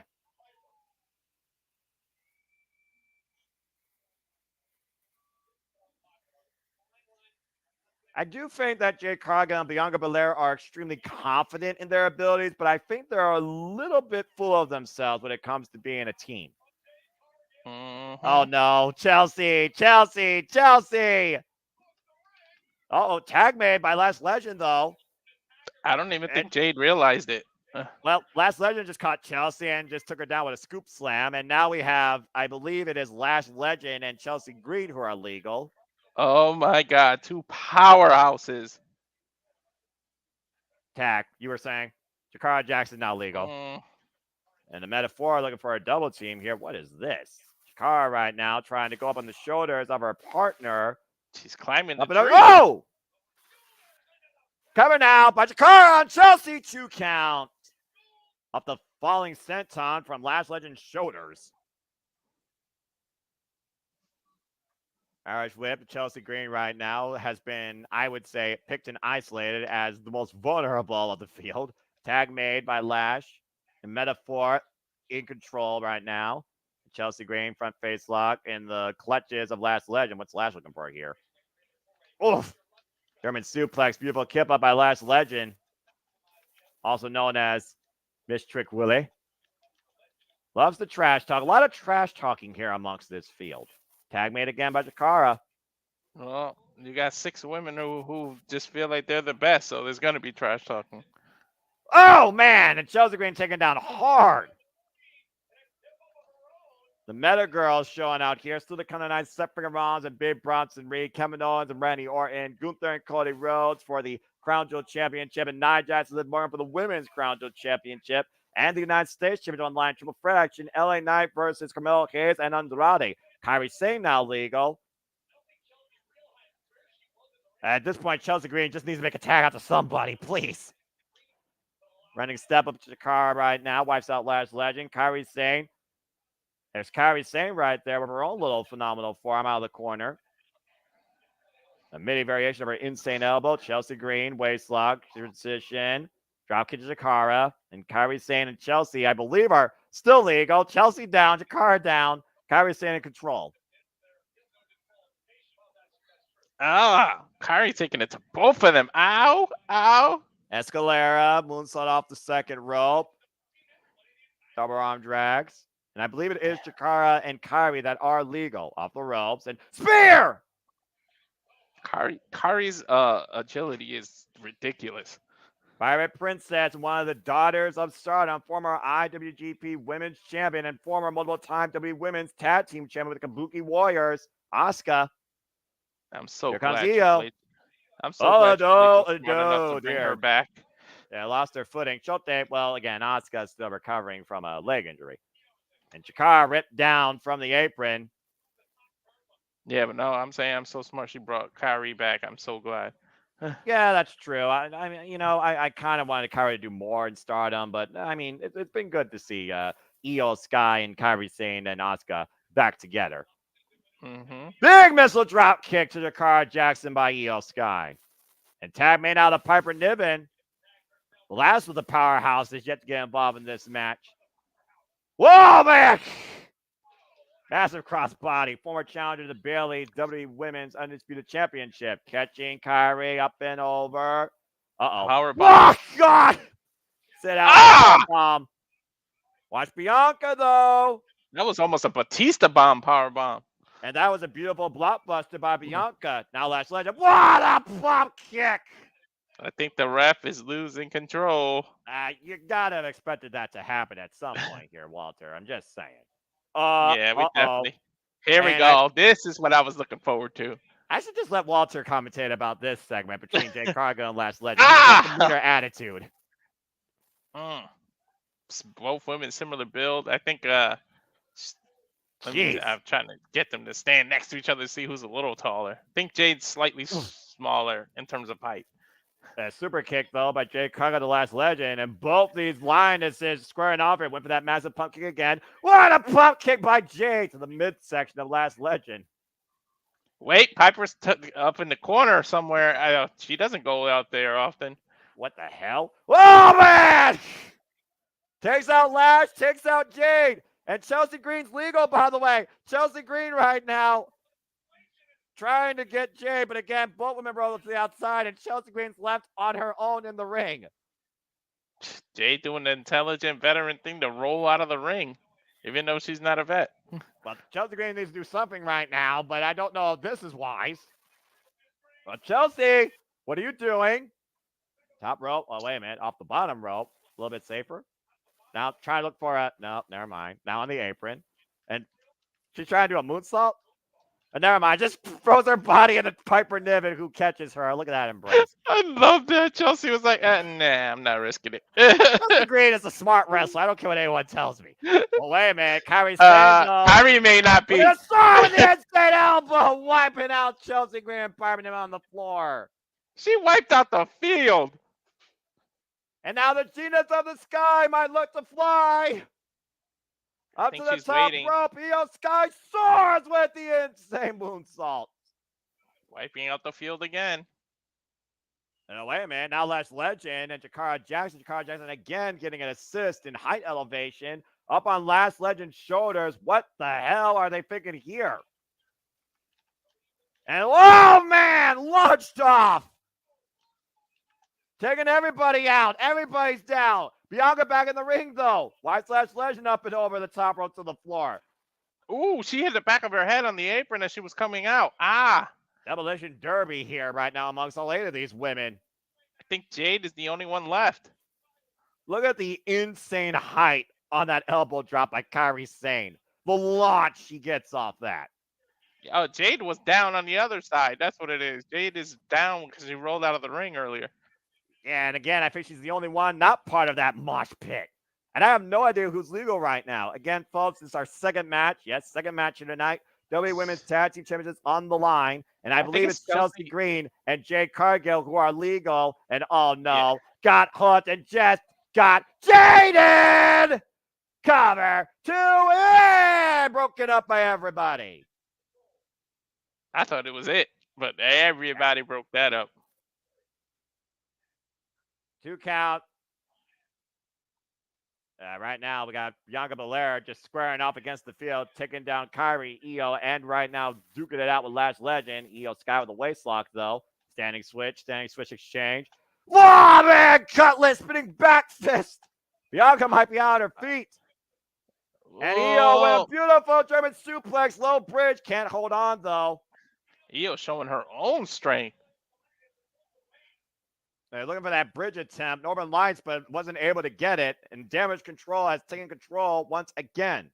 What's Kairi Sane looking for here? Off the rope, springing up. Whoa! Pop-up elbow drop. Dakara Jackson right now making the ascent. Looking for something big out of the corner. Massive missile drop can send Io up and over. And the Metaphor right now, isolating Kairi Sane. What the hell is this? Up on the shoulders. Oh! Power bomb. But she wasn't legal. I think you got to believe that would have been it if she was legal. Michinoku driver by Piper Niven, the last legend. Call breaker by Chelsea Green and Jakara. And Piper Niven sets on follow-up. Oh, man. But it's still Chelsea and Jade that are legal, no? And Chelsea just had in Piper Niven. Piper Niven is now legal with Jade Cargill. And Chelsea Green looking for the unpretty. Uh-oh. Oh, no. Oh, God. Piper, don't do it. Oh, no. You just squashed Chelsea Green. You squashed your own partner. That is hilarious. No, Chelsea. Oh, I feel bad. Uh-oh. No way. No fucking way. Tag made by Bianca. And Jay with Piper Niven up on the shoulders. Doomsday device! Cover by Belair. Champs retain. The strength of Jade, my goodness. What the hell?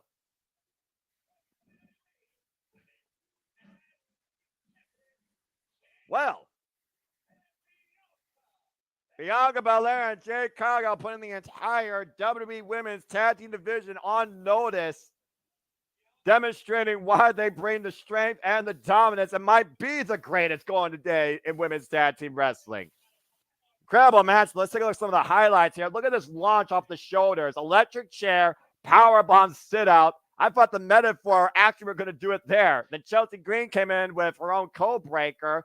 Tag team combo by Piper Niven with that elbow drop. If Kyrie was legal, they would have won right there. Exactly. But then, of course, that side drop and Piper Niven unaware just squashed Chelsea Green. And that was her undoing. Doomsday device by Jade Cargill and Bianca Belair. Belair with the cover on Niven. And Belair and Jade retain. I guess it's from the champs' outfits, but there are beads everywhere. And still, WWE Women's Tag Team Champions. Congratulations to Jade Cargill and Bianca Belair. Women's Tag Team finally getting what they deserve in WWE. I'm not going to argue that. That was a very game match. Talk about taking it to the extreme. Well, as we got a moment to breathe, let me just remind you, folks, we'll be back here on the Survivor Studios with a simulcast as NXT goes to the extreme. Stay tuned for our coverage this Wednesday, where we whoop that trick and welcome in tables and go hardcore. NXT comes to us from the home of Extreme, the 2300 Arena in Philadelphia, Wednesday, 8 p.m. Eastern Standard Time on the CW. And you can stay tuned for our coverage on that. As we got a moment to breathe here, let's go ahead and take a look at some comments here. Let's see here. Referee lost for the match. Yeah, no shit, Emmanuel. 2-0, Kate Prater. Safety, what a match. Piper was a legal person, but Chelsea got counted then when they tagged. Should have been Chelsea legal person. So apparently Emmanuel was thinking there was a bit of a miscommunication as far as who was actually legal versus who was pinned, and maybe that means Chelsea and Piper didn't get another chance. Who knows? I do think there is a certain countdown until Bianca Belair and Jade Cargill implode and lose those titles. And speaking of countdowns, of course, we'll be back here February 1st with the Royal Rumble when it comes to us from Indianapolis. Again, part of our Super Live Studios live watch event coverage. Stay tuned for more on that, and you can get your tickets very soon, Friday, November 15th for the Royal Rumble. You never know who's going to come out when the clock hits 0. It'll come to us from the Lucas Oil Stadium, again, in Indianapolis. That's the WWE Royal Rumble, February 1st. That is right, February. There is no PLE so far for WWE in January, and I think that's unheard of. That's the first time Royal Rumble has ever not been in January. Well, again, maybe NXT will get a good showing in January then. Well, again, we'll see what happens. And of course, we're here in Saudi Arabia, Riyadh, Saudi Arabia, who is apparently visited by 5 million tourists annually. And of course, we are here tonight covering WWE Crown Jewel. Still to come, we are to crown both our first ever Crown Jewel champions. And for 2 matches in, it's been quite a stellar night. And I got to give credit, dude. That was a tremendous women's tag team match. But seriously, Bianca Belair, Jade Cargill, what can't they do as a power duo? That was extremely impressive. Yeah, damn sure was. Like, wow. Well, anyway, I can't wait till Jade and Legend go one-on-one, though. I need that match. Now you need that match, huh? Well, speaking of one-on-one action, we're going to finally get into that right now. As our next match coming up next is a one-on-one grudge. Seth freaking Rollins looks to burn it down and trample the top dog. It's Seth Rollins versus Big Bronson Reed. And look, it's an architect versus a monster. Yeah, how fitting. Which one destroys and which one gets destroyed? That's what we're about to find out. And again, for those that, of course, have the premium Peacock, you, of course, are seeing the video package. Why right now on the basic service, you might be looking at various commercials. Again, Walter, you've been covering like UFC and stuff like that. Don't you have a UFC watch along coming up, I believe, this month? Yes, November 16th. My boy, my favorite of all the UFC fighters, John Bones Jones, defends his heavyweight championship against the well-deserving, the fireman, everybody's hero, Stipe Miocic. I'm looking forward to that with James on November 16th. So tune in on Simply Reliable Studios for that. And we got plenty of things coming up. Actually, I can run the trailer since they're doing commercials on Peacock. Yeah, why don't we go ahead and inform the people what we exactly do here at Super Reliable Studios. You want to know what else we cover, folks? Take a look at this schedule that's filling up as we speak. And now for a taste of things to come.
Yep, all the wrestling, all the wrestling, all the wrestling, all the wrestling, all the wrestling, all the wrestling, all the wrestling, all the wrestling, all the wrestling, all the wrestling, all the wrestling, all the wrestling, all the professional wrestling.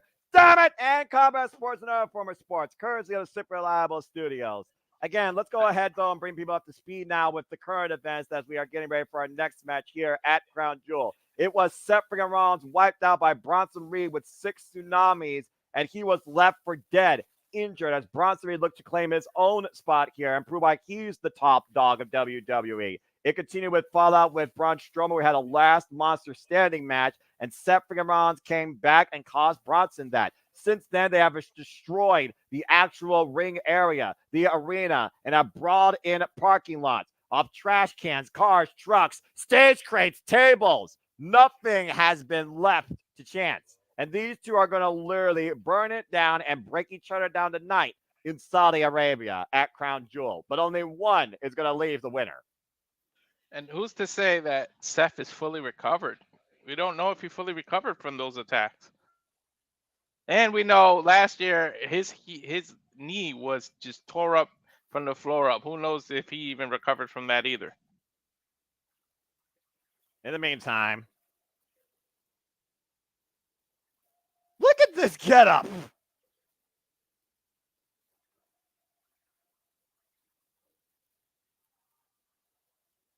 He is a visionary. He is revolutionary. He may literally be built out of some form of technology, to your point, when it comes to whether or not he is still facing injury. He is a former WWE Grand Slam champion, the inaugural, in this era, WWE World Heavyweight Champion, and his name is Seth freaking Rollins. Noah, while they doing the entrance, you can give the history. She just arrived, and there's the title that I was talking about. The IWGP United States Championship. First crown at the Cow Palace, of course, with Kenny Omega, the inaugural champion, held by the likes of Jon Moxley, Lance Archer, Will Ospreay, who were christened at the United Kingdom Championship, and now has been transformed into the IWGP Global Heavyweight Championship, courtesy on War Dog David Finlay. That title was the first title to really open the forbidden door and bridge the path with New Japan and America before the NW Strong brand even existed. And that title's legacy is still felt today with what's happening across New Japan Pro Wrestling and All Elite Wrestling and their partners and relationships. I love that. And that is probably one of the most beautiful United States Championship of the modern era. Don't at me. It's got some weight, and the bag came with it. Yeah, this is the legit real thing. I love it. I absolutely love it. Seth Rollins, of course, conducting his own orchestra of chaos here tonight in Riyadh, Saudi Arabia, looking to finally get his hands on Bronson Reed one-on-one after Adam Pearce said, you guys can't fight here because they were literally causing damage in and out of the ring. They took it to the parking lot and they caused even more damage, as we saw in that video package there. I'm a little surprised this wasn't a last man standing match. Well, considering that the last man standing match we had with Big Bronson Reed was with Braun Strowman and he had a groin injury, probably better off that way. And of course, it's the first time ever one-on-one matchup. It's not Godzilla, but it's a kaiju of his own form. Say hello to the top dog, Big Bronson Reed, former NXT North American champion. Seth Rollins immediately going after Bronson Reed. Oh, boy! And here we go. Starts. And the brawl's underway for the bell even rings, and both men are even in the ring. And Walter, you might get your point that you talked about last night. Maybe. That's a high elevated ramp, by the way. I really hope neither man falls off that. Yeah, that's at least 10, 15 feet in the air. And a path of destruction awaits anybody that's in the way of these two men. Uh-oh. And Bronson Reed hoisting up Seth freaking Rollins. Might be looking to throw him off the stage. Ooh, you just mentioned it too. They get a big right hand by Seth freaking Rollins right now, keying off against Bronson Reed. Clearly, you can tell the tape. Bronson Reed, the heavier striker here of the two. And using that jacket to his own advantage, impairing Bronson Reed's vision. And sends Seth Rollins rolling down the rampway. And that might be the safest grace right now for Seth freaking Rollins. Again, folks, you can be part of the conversation on the Twitch and the hashtag WWE Crown Jewel. And we appreciate all of you that are tuning in, whether you're regulars or first-time engagers. Hope you're enjoying our coverage, our passion. We love to get your thoughts. We love to get your support. We do this for you and for the love of wrestling, too. Pick up for the love of wrestling, by the way, courtesy of Cast 18 Studios and American Wrestling, JJ Williams. daily here on YouTube. An Irish whip and step up. Not even the cameramen are safe during this match. Oh, I don't even think the bell has rung. it is not. And Seth Rollins, though, looking to go for broke with the tope. So let's see it now. White's brought Reed on the outside.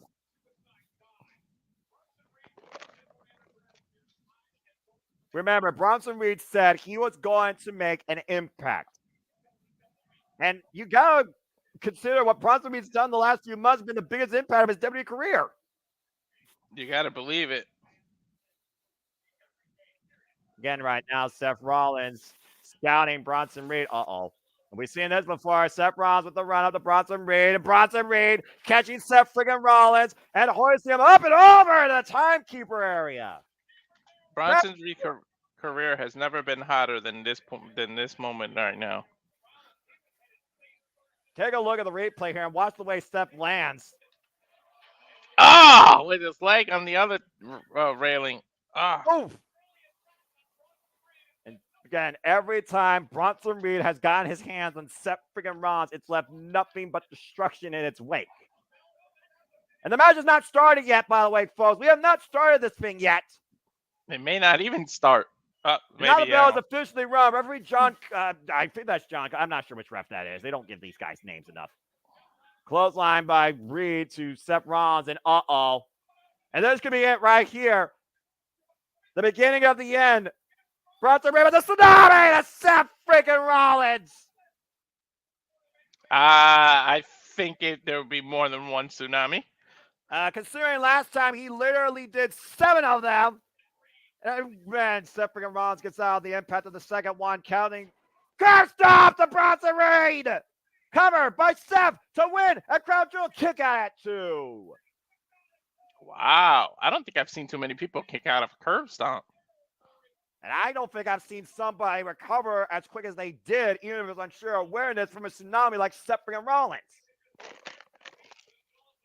Take a look. He literally just gracefully rolled out of the way and perfectly set up Bronson Reed for that curb stomp. Is it passion? Is it instinct? Or is it just the hate that they have for one another that drives them to be able to kick out of these moves? It might be divine intervention, if we're being honest here. And right now, Reed and Rollins squaring off here in the middle of the ring. Just take a look at Seth's back. Yeah, the scars of battle already showing the bruising on the side to your point. And Bronson Reed hooking up Seth again. Maybe looking for Samoan drop. Seth escapes, though. Kick now to the midsection. And might be looking to hit a pedigree on Bronson Reed. Can he hook the other arm, though? And hoisting him up. Reed with the power, though. And oh, God! Banzai! Flat! Splat! Goes Seth freaking Rollins on that. 330 pounds might be playing with just. Yeah. I'm about to say, he might just be playing with freaking Seth after that. He squashed that boy like a bug. That'll collapse somebody's chest. Yeah, right? And, of course, Bronson Reed talking about that I'm ready to be in the main event scene. You don't believe it yet? Well, I'm going to show you, damn it. And, of course, Bronson Reed says if he's going to get there, he has to beat people as accolade, as recognized, as successful as Seth freaking Rollins. The Australian-born monster here. And again, he went chest first into the corner after receiving a sit-down splash to his chest. Yeah, I'm about to say.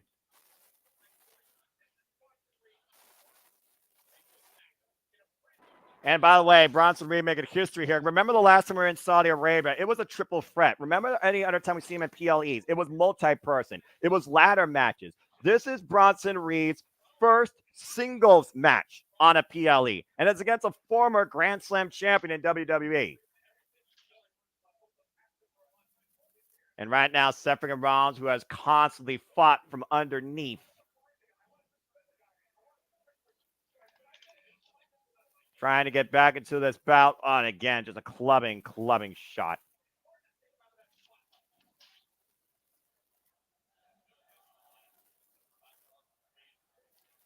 And again, Seth back to his feet. Pump kick. Sorry, folks, I'm multitasking here. Walter's not the only one that works. And oh gosh! Reed falls on step lateral press in a 2.5.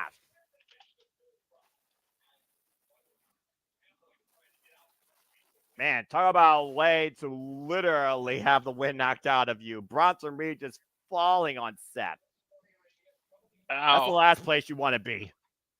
Yeah, my chest is hurting. Yeah, your chest hurts. How you think watching this feels? this. My chest hurts just watching. I can't imagine actually getting hit by that. Yeah, about to say again, he fell on him. And I got cushioning. And right now, Seth trying to fight back. I know, I'll take care of Monday. And right now, Seth trying to fight back here. I'm multitasking, folks. I apologize. Oh, Hey, boy. I know, brother. If anyone understands, it's me. God bless you. Oof. And again, just exercising his will, driving his shoulder. Not only do I multitask, but I also got 3 screens I got to pay attention to at the same time. I have 4 in front of me. Yeah. And Rollins right now trying to fight back here. And it has literally been a match of endurance for Seth freaking Rollins just to keep up with Bronson Reed, let alone keeping his own 2 feet underneath him. Uh-oh. Either It all power takes is one bomb or shot, though, power with Reed. driver. Oh, wait a minute. DDT counter by Seth. That was a beautiful transition into the DDT, the way he flipped out of that power bomb. And right now we're at a standstill moment here. Take a look at the replay again. To your point, looking for that amazing power bomb caught him in a DDT counter. Precious moments here for both men to recover, particularly Seth friggin' Rollins right now, who needs to regroup. The Architect needs a different game plan or blueprint. Of course, we know Bronson Reed also won the Andre the Giant Memorial Battle Royal at one point against Seth Rollins, has done everything, though, you could do in WWE. That's why he needs a clothesline. Seth Rollins picks up speed, trying to take big Bronson Reed off his feet, and Reed still stays up vertical. Seth off the second rope again, throwing his body through Reed, and Reed still does not go down. Again, what do you do? What do you do against this man? I don't know. What can you do is probably a more accurate question.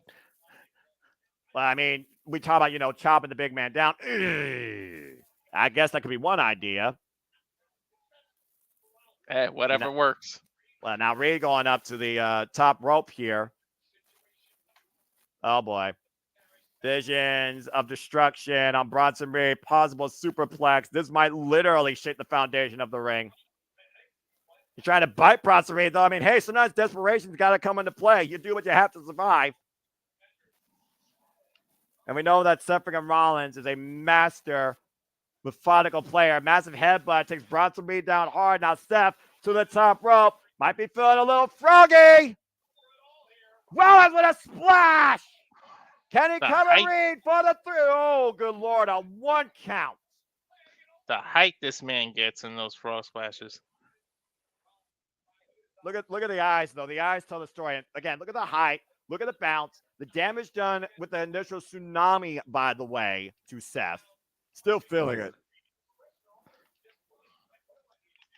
Seth Rollins facing an anomaly unlike anything he's faced in a long period of time. The guy that figured out a way to beat Brock Lesnar on the grandest stage of them all, WrestleMania 35. And Reed still asking for more from Seth. And a super kick by Seth. Rolling elbow strike. Reed stunned yet again. Clubbing shot back of the head with a rolling elbow. Oh, man! And just runs into a brick wall, launched into himself. Hoisted up again. Power bomb by Reed to cover. 2. No! Woof. And you wonder if Reed at this point might be getting a little bit frustrated or angry that he hasn't put Seth down yet. And again, up on the shoulders. Of course, it's the first match Seth Rollins had since coming back from injury. And a massive death-eye driver by Bronson Reed. Cover now, hook the leg, and a 2 count again. And Reed's got to be very careful here. If you want to prove that you can make an impact in the main event, you have to be able to overcome main event players.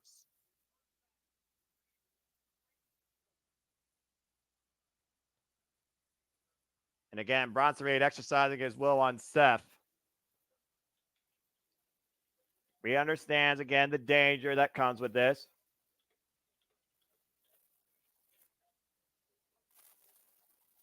And Bronson Reed right now, I almost wonder if Bronson Reed might be a little bit fatigued from all of this. Up to the top rope. Looking at it once again. Takes Seth Rollins up for the ride. High-risk offense here. Might be looking for a massive superplex. Bronson Reed with Seth hook. Walk off! Drives Rollins through the mat. Cover middle of the ring. Hook the front leg. 2.5. How the fuck did Seth survive that?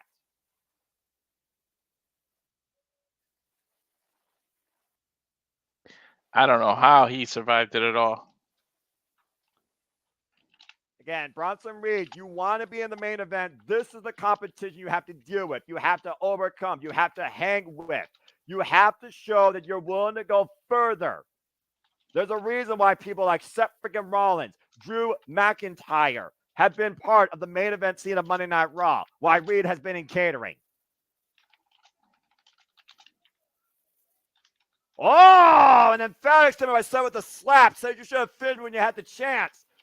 And Reed just taking Seth down with a clothesline. And was that the calling card that Reed needed to put Seth away? Reed now up to the top rope again, and Seth rolling all the way back to the opposite corner. Smart tactic by Seth freaking Rollins. Self-preservation. Oh, the running senton by Reed, though.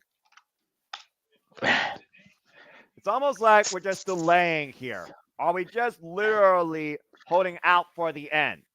You can pick Seth's chest, back, ribs. What isn't hurting right now? Leg. I mean, what hasn't hurt on Seth freaking Rollins? The better question. You see right now, Seth freaking Rollins clutching his ribs. Notice the heavy rising and falling of the lower chest cavity. And another massive slap by Seth freaking Rollins to Bronson Reed. And again, Reed just keeps driving Seth Rollins into anything that's in his path. The Bronson Reed can't lose sight of what's important here. He needs to win, not hurt him. And Reed with the steel ring steps in the can. And Seth, though, oh!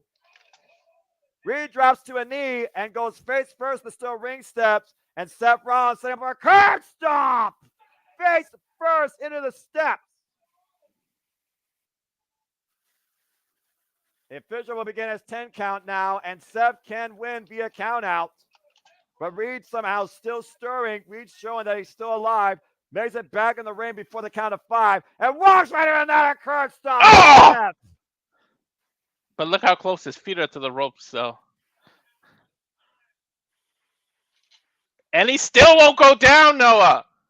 Bronson Reed refuses to die. Bronson back Is he to going his for an feet. avalanche curb Shit, stomp? what he did to Omos. To your point, Walter. Avalanche curb stomp. Is that enough? Shoot the half. Hook the leg. Cover by Seth. Seth freaking Rollins wins. It's gotta be enough. Damn.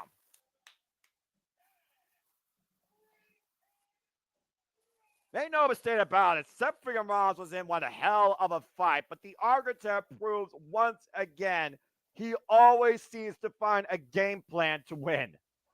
And there's a reason why Seth freaking Rollins has been in that main event spot, but I would still lobby that Bronson Reed deserves to be up there with the greats and deserves a chance to be a future world champion after an effort tonight. I don't know about you, but I'm gonna say that this rivalry is far from over. Again, look at this emphatic statement. You should have killed me. You should have ended me when you had the chance. Reed had all the chance in the world tonight to pick up the biggest win of his career, and he squandered it. He lost. He failed to do it. Why Seth burned it down again with that emphatic curb stomp to the steel ring steps and an avalanche curb stomp to put big colossal Bronson Reed down for the 3 count. The super stomp. We haven't seen that since this match with Omos. That's how far Bronson Reed pushed Seth tonight. And that goes to his credit as a challenger to any title. And big Bronson Reed is back up to his feet, standing. Like I said, this is far from over, Noah. And Rollins cannot believe that big Bronson Reed is not still down for the count. Oh my God, look at that cash. Yeah. Seth is saying he can't believe it either. About to say, respect earned or fear shown. You don't have to stay down. You can keep getting up. All that matters is that you were down for the 3 seconds when it counted. Looks like Bronson Reed still wants more of the Architect, and Seth and Rollins is happy to dish it, but it'll have to wait for another day.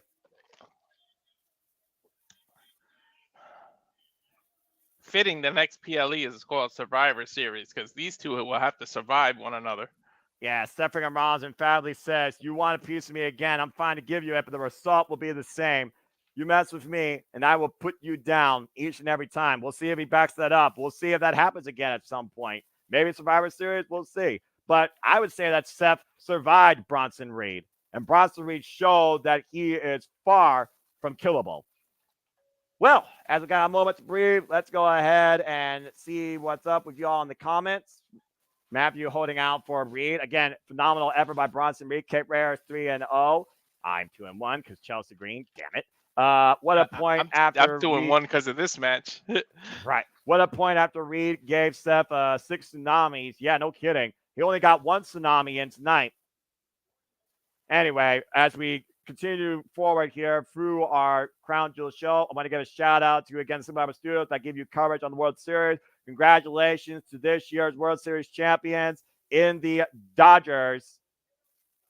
And, of course, you can get your custom MLB WWE championships courtesy of WWEshop.com if you choose. Crown Jewel, of course, this is the 12th premium live event to emanate from the Kingdom of Saudi Arabia. WWE continuing their global march in localization and bringing the WWE product to the worldwide WWE audience. And there you see that beautifully minted 50K dynamite encrusted Crown Jewel Championship on white leather. And of course, that will be presented to the first ever women's Crown Jewel champion. It's Liv Morgan of Monday Night Raw, the women's heavyweight championship, going one-on-one with SmackDown's undisputed women's champion, Nia Jax. It's the Irresistible Force versus Judgment Day. Watch me cry me a river or get annihilated. Liv Morgan, Nia Jax, WWE Women's Crown Jewel Championship. But will it be Tiffy time before the night's out? I don't know about Tiffy time, but it's F commercials because it's damn commercial time. Well, why don't we go ahead and briefly talk about this? We talked about the dynamics of both these women. We talked about their evolution. We talked about their rise to this opportunity, what they've been proving to themselves and against their naysayers. Nia Jax, the injury-prone worker. Liv Morgan, the I would say, regarded champion-worthy competitor.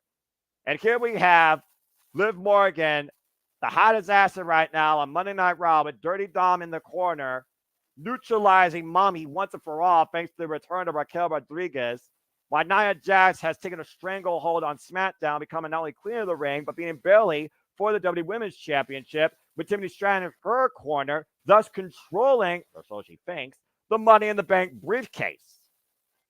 Yeah, this is, I don't know. Both people got claims to it, but and the funny thing is both people have other things on their mind. And to me, it seems like Tiff is outshining both of them. The fact that that Money in the Bank is sitting there lurking in the shadows, both women have got to be concerned at this point. Yeah, we can win the crown, but we could lose the title we care about because we're both entering here. And Tiffany, if you watched SmackDown last night, spoiler alert for those who didn't, has already promised that she's going to cash in this Money in the Bank. So is she a woman that keeps her word? Does she keep her promises?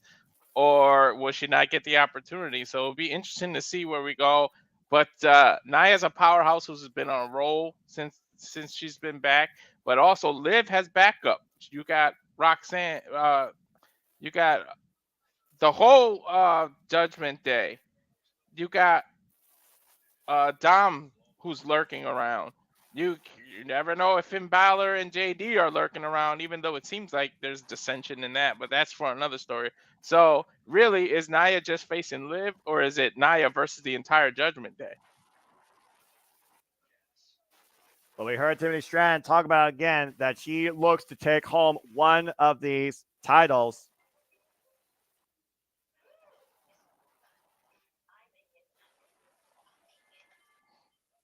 I do think, though, to a degree, Walter, this is probably the match people are least thinking about on this card. And I do think that Nia Jax and Liv Morgan are going to pleasantly surprise us. But I also think Tiffany Stratton might also surprise us. We'll see. I just hoping it's a good match that lives up to the same that we've been going, because all three matches in, and every single one of them have been on fire. I cannot argue that. And of course, we saw this past SmackDown, though. Nia Jax annihilated Liv Morgan after the fact when she went one-on-one with Tiffany Stratton. We might be one more annihilator away from Nia Jax becoming the crown jewel of WWE. But then again, with Liv Morgan, all you got to do is watch me. And we know she has Dirty Dom and Raquel Rodriguez in her corner. Nia Jax, Liv Morgan. Thank you, Raquel. I said Roxanne, botch. Yeah, y'all good. The Women's Crown Jewel Championship.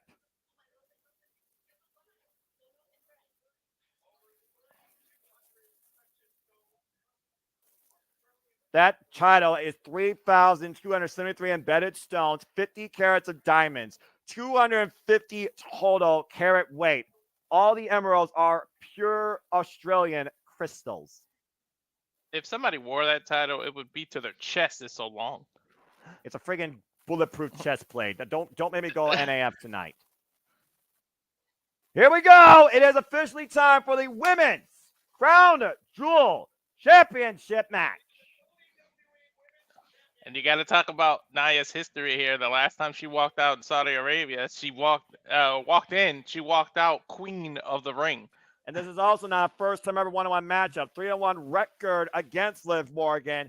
4th career match in Saudi Arabia. Currently 91 days as WWE Women's Champion, beating Bayley and successfully defending against the likes of Michin.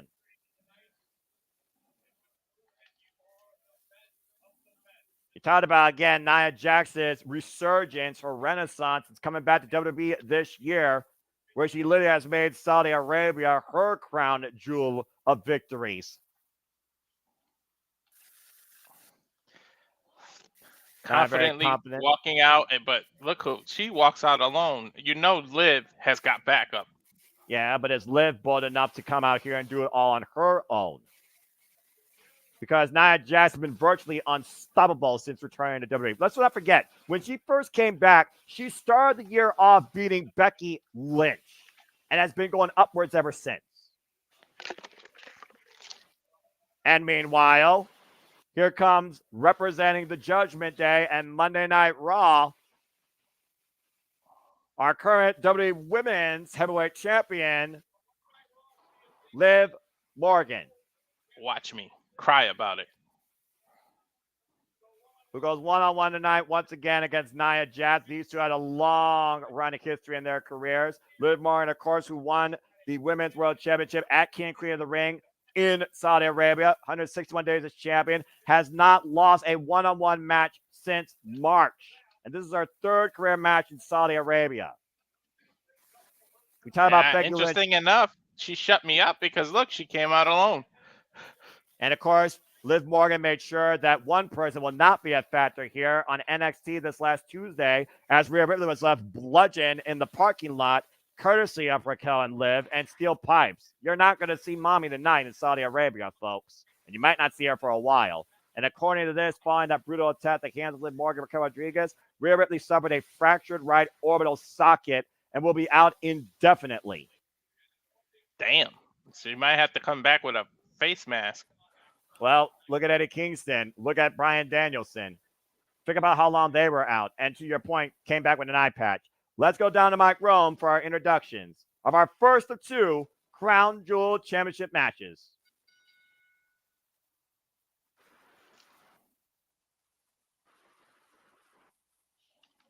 Oh boy.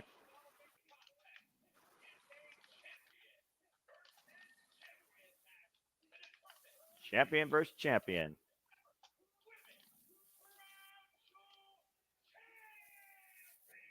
Champion! Something unique and definitely different today. Yeah. It's also a glorified tool for the prince, but that's a whole different conversation.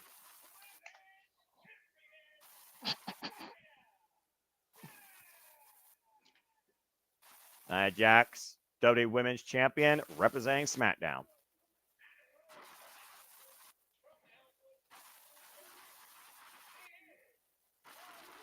And, of course, the Women's World Heavyweight Champion, representing Monday Night Raw.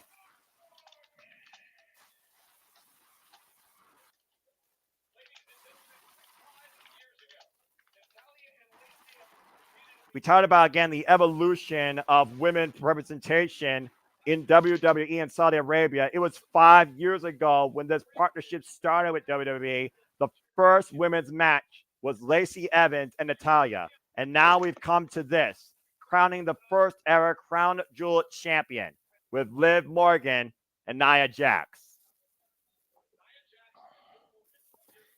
Nia Jax and Liv Morgan, who have history going all the way back to 2016 in the black and gold NXT. Most definitely. And we already established that there's a 3-1 record by Nia Jax when she faces one-on-one with Liv. And the last time these two went one-on-one was back in April, and Liv Morgan beat Nia on Monday Night Raw, draft night. Here we go. And Liv taking the fight to Nia, and not the wisest strategy in the opening going. One headbutt just stopped Liv Morgan's momentum dead in its tracks. Nia Jax, 40 years of age, 9 years in the game. Wait, how old is she? Nia Jax? She is 40 years old. Wow. And once again, big elbow drop. Looks good for 40. And Nia right now sitting Liv in the corner. Big splash. Liv Morgan, 30 years of age, 9 years of experience. Liv Morgan, 117 pounds, 5'5". Nia Jax, 6 feet tall, 262 pounds. And, of course, Liv Morgan has to use her quickness here to try and outlast Nia Jax's power. Arm wringer, chop block, takes Nia down to a knee. I'm actually more of a fan of Nia than Liv. I'm sure people have their reasons to be fans of one versus the other, and necessarily they aren't for wrestling reasons. Rising knee strike. Trying to weaken Nia Jax, try to take out her leg, try to take out the power, take out the base. Of course, Nia Jax loves to use that Annihilator. Liv Morgan loves to use the Oblivion. Anytime someone's that much bigger than you, you got to try to take out their wheelhouse so they can't move around. Oh, without a doubt. Ducks underneath the clothesline, and Liv Morgan up and around, trying to take her down. DDT! Liv Morgan planning Nia. Here's the cover. Hook of the leg. 2 count. Speed versus power. Sometimes speed wins. Yeah, but also Liv Morgan is very sneaky and tenacious. And there we see, of course, heavily guarded, the newly minted WWE Women's Crown Jewel Championship. The winner of this match, by the way, would not receive the title. They will receive a Super Bowl-esque ring. As that title remain on display at the WWE Experience in Saudi Arabia. Pop-up Samoan drop on Nia Jax. Cover 2. No! Imagine if all they do is melt that title into the ring. I mean, you got more than enough diamonds worth, I suppose. Be the most expensive piece of jewelry on anybody's finger. Look at this massive pop-up Samoan drop, though, crushing Liv Morgan. A Samoan drop by a Samoan. Go figure. Yeah, right? Liv Morgan, the 2-time WWE Women's World Champion, a former 2-time WWE Women's Tag Team Champion, both times alongside Raquel Rodriguez, and a former WWE SmackDown Women's Champion, cashing in on Ronda Rousey. Very cold. When you're cold, it's stupid to drink iced coffee. I don't know why I did that. But now, just shoulder first into the ring post. Still to come tonight. Randy Orton versus Kevin Owens. LA Knight versus Camilo Hayes versus Andrade for the United States Championship. And of course, I imagine our main event for the Men's Crown Jewel Championship. Gunther versus Cody Rhodes. And Liv Morgan has a chance. I have to admit, this is the most excited I've been over the U.S. title in a long time. Yeah, I agree. And right now, again, Nia marching around the ring with Liv Morgan. And Nia going to ascend the ropes now with Liv Morgan up on the shoulders. Might be looking for an avalanche Samoan drop. And what? God! That could do it. Cover. 2. Kick out at 2.5 by Liv Morgan. And now I can't believe that Liv survives that. A little bit of frustration on Nia Jax's face here, Walter. You would think that Nia would have thought this was an easy win for her. That's the problem. She may have underestimated her. And if you look at her, she smiles like it's nothing every time she hits a move, but now she looks pissed off. I don't think you want to. There's nothing worse than an angry Samoan as your opponent. Especially when that Samoan's name is Nia Jax. That's a whole different form of angry. Mm-hmm. Makes Respucia look like a saint. If you know, you know, folks. Front face lock and Liv Morgan fighting back here. Shots to the kidneys and the ribs. Trying to fight back. Liv Morgan been fighting back her entire career. And Liv Morgan in the driver's seat. What the hell is she looking for here? No way. No way. Jack says no. Might be looking for Nurse in the moment. Drive. Liv Morgan slips out though. Sunset flip power bomb. I don't know. Ever since Seth against Kane did that, Wait a minute! And his knee got taken out, I cringe when I see people do the sunset power bomb. Are you gonna cringe if Tiffany Stratton cashed in Money in the Bank? Let's see. Is She it a said she tease was or gonna she's do really it. gonna do it? She said she was going to cash in. Maybe Nia he makes Jax it a still triple threat. stirring.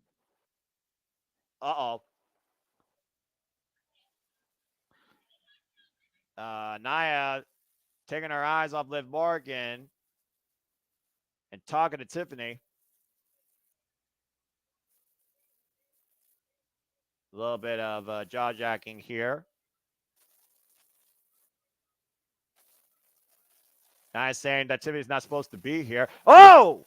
Baseball slide by Liv Morgan and Nia Jax. Liv Morgan looking to capitalize again. Oh, and caught with a forearm off the attempted tope. Nia telling Tiffany to get out of here. I guess Tiffany time's going to be denied for now, folks. Sorry.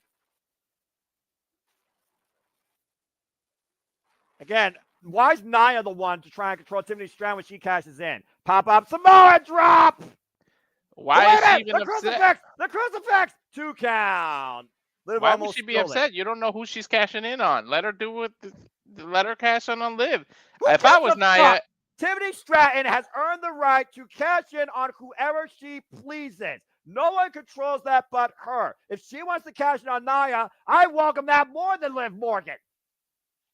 And so does Saudi Arabia. People want Tiffy time.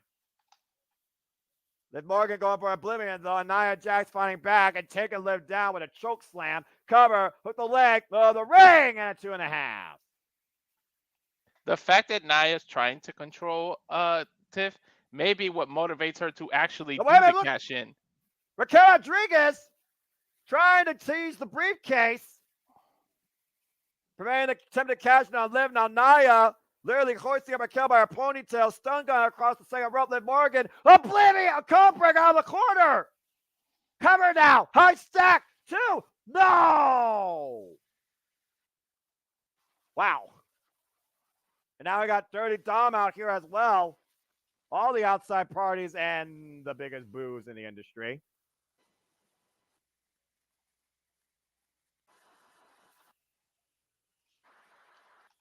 Uh-oh.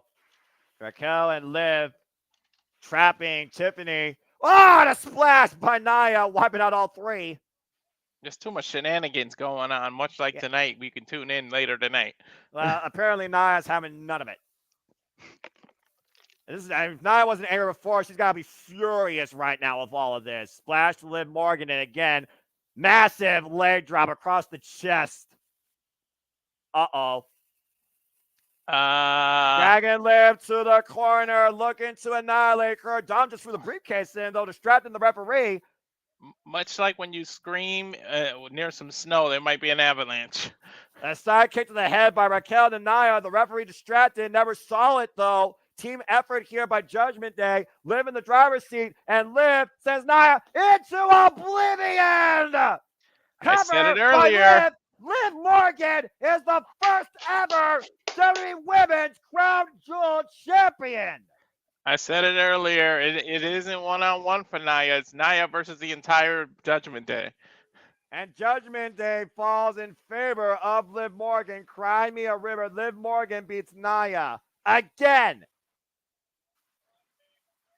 What a making beautiful history. What a beautiful moment for Liv Morgan as a revenge tour continues and the world can cry a river once again.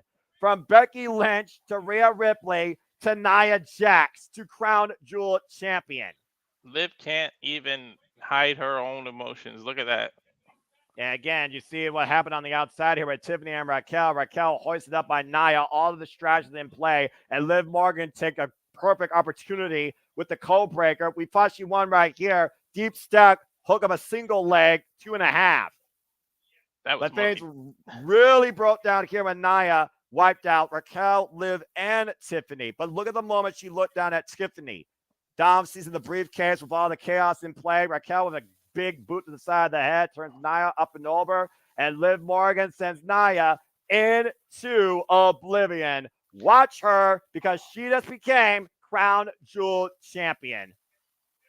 You gotta believe that they're gonna pay off this tension between her and Nia now because of the look how much they're teasing the cash in and the tension.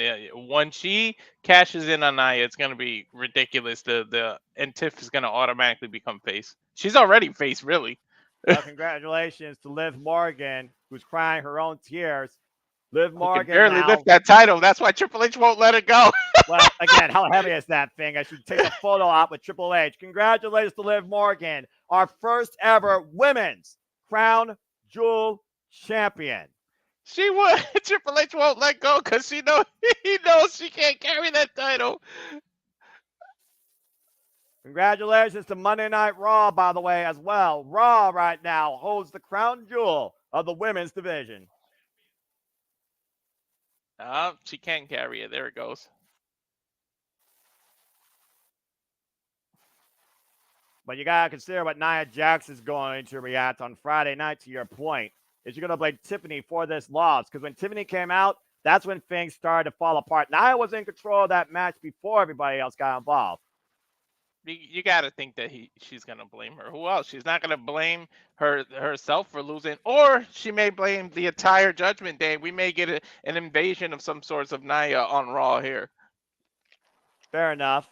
Well, why Tiffany Stratton obsesses in making Tiffy time mean world champion time, I'm sure everyone's ready to obsess with the return of a classic because coming in December, we'll cover it here, December 14th. Get ready for the return of Saturday night's main event. It will come from Long Island, New York, and the Nassau Veterans Memorial Coliseum. And we'll be covering that here, of course, at the Sippy Reliable Studios. So stay tuned for more on that. The return of Saturday night's main event. Again, let's go ahead and look at some of y'all's comments here. Cape Rare 4-0. Now will Tiffany pick her spot? We'll see. Remember, Liv might not have the women's world title next year. I mean, it's all up in the air. But we know Mommy ain't coming after it anytime soon because she has to repair her face. Rhea Ripley, get well soon. I wonder if she had some other injury and they had to do that angle because of that. I wonder what was really wrong with Mommy. That's usually what I think about when it comes to wrestling, and it wouldn't surprise me. I mean, she was basically holding on that leg when I saw it live at SummerSlam. But now maybe something else is going on here and we don't know about it. I'll tell you what definitely is about to happen here, and we know a lot about it. As it continues here, time to see if Randy Orton can fix this KO problem. Randy Orton and Kevin Owens fight tonight at Crown Jewel. We got a moment to breathe here. Again, another video package. As again, we hope you all are enjoying our coverage, our reactions, our takes on all things WWE Crown Jewel. I hope you keep up with the conversation on the Twitch using the hashtag WWE Crown Jewel. And again, hope you're enjoying what we do here. Our passion is carried forward through all of you, and we hope to see you later tonight for the Saturday Shenanigans, hosted by Mega Wrestling JJ Williams. let's go ahead and talk a little bit about this match, Walter. It was bad blood, where Cody and Roman got the better of the Bloodline, and the final boss confronted the two, saying all three of you are done. But the story was after the show went off the air, when Kevin Owens assaulted Cody Rhodes in the parking lot, and why Cody wanted to get answers physically from KO. It was Randy Orton trying to play peacekeeper who inadvertently hit KO. You know, I can't really blame KO this time. It does seem like it's Cody that turned his back on him. You knew how he felt, yet you went against it and did that. So, I mean, everything had there's an the old philosophy is one of the law. Everything has a reaction. For every reaction, there's an opposite and equal reaction.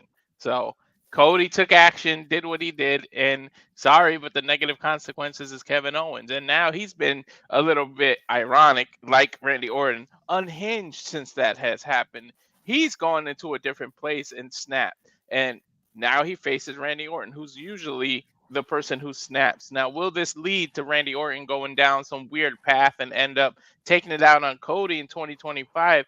We'll see, but that's neither here nor there. We got to get through this stage first. And I think Kevin Owens is going to prove Triple H right. Triple H said, I'm hiding you from him to Randy Orton on SmackDown. I'm concerned about you. You came back. First of all, you're older. He didn't say this part. I'm saying it. First of all, you're an older superstar right now. You're about, I think he's 45 if I'm correct. You can correct me on that later. I believe he's 45, but he just came back off of having steel rods placed into his back, and now he has to feud into one person that you don't want to feud in when you're hurt. Kevin Owens. We've seen what he has done to people in the past. We've seen what he's done to Chris Jericho. He has turned on every partner he's ever had. He is as vicious as one can be. We see what he's done to John Cena in his past with that pop-up power bomb, lethal on tables, lethal on steel steps. Kevin Owens, when he lets loose, does not give a shit about your well-being. He does not care. He will take you out. He cares about himself. And now that he seems to be going back into that manner of fight Kevin fight or fight Owens fight, Randy Orton better be careful, because this is a whole nother side of Kevin Owens that we haven't seen in a long time. So Randy Orton better be looking out. Yeah, Randy Orton's going to need more than voices in his head if he's going to survive this Kevin Owens. I don't know, but then again, on the flip side, Randy Orton, we've seen unhinged. We've seen him punk kick the owner of the company, punk kick this person. We don't know. We all know what Randy Orton is capable of. We've had 20-plus years of proof. The proof is in the pudding, as the old cliche goes. So this is... It's going to be a hell of a fight. I can tell you that. But no matter who wins, but they're going to, everything is going to be on the line, and they're going to release everything they've got. Yeah, notice the somber tone of Kevin Owens, by the way, in that last statement. I didn't want to hurt you, but now I have to. Triple H said himself, there's a different KO behind those eyes, unlike anything we've seen in a long damn time. This might even be more dangerous than NXT Kevin Owens. We might not even be looking at Kevin Owens tonight. We might be looking at Kevin Steen, the same guy that took out Maria Kanellis one time at Ring of Honor. And this is his 80th career premium live event match. That goes to the longevity of Kevin Owens in WWE. And of course, if this is Kevin Owens' 80th, imagine what this is for Randy Orton. Yeah, but again, look at the shirt that he's wearing. You talk about trolling, talk about making it personal. You talk about getting in the head of the Viper. Talking about how Cody Rhodes betrayed him. Now he feels like Randy Orton betrayed him. Wearing a shirt of Cowboy Bob Orton. And honestly, if Kevin Owens had his way, he'd probably try and beat up Randy Orton's father. Yeah, and we all know that there's an old cliche, you have to cut the head off of the snake. Is that what Kevin Owens is going to end up doing right now? Well, that's what Triple H fears, because Triple H was literally saying that this is a different Kevin Owens. I don't want to see you back on the shelf. Remember, it was literally practically 2 years almost of his career that Randy Orton was out on injury. And we wasn't sure it was ever going to come back.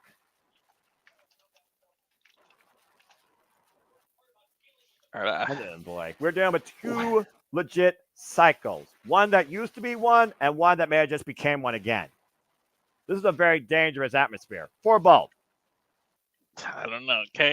When Kevin Owens releases that's that vicious side of him, but who else but Randy Orton can match that?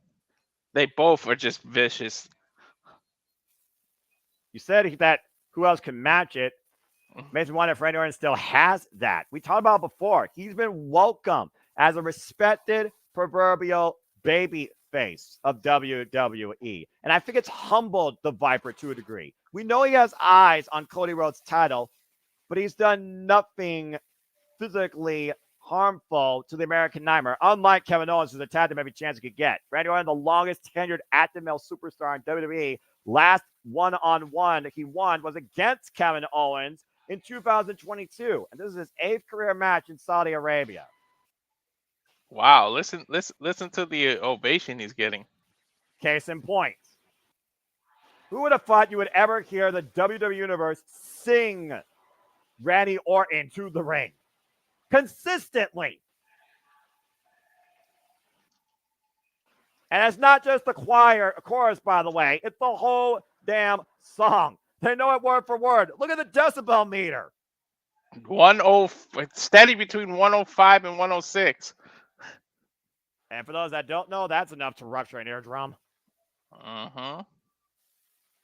Randy Orton is so calm and composed right now. Can only imagine what's going through the Viper's head and what he wants to do to KO, but also what he's willing to do.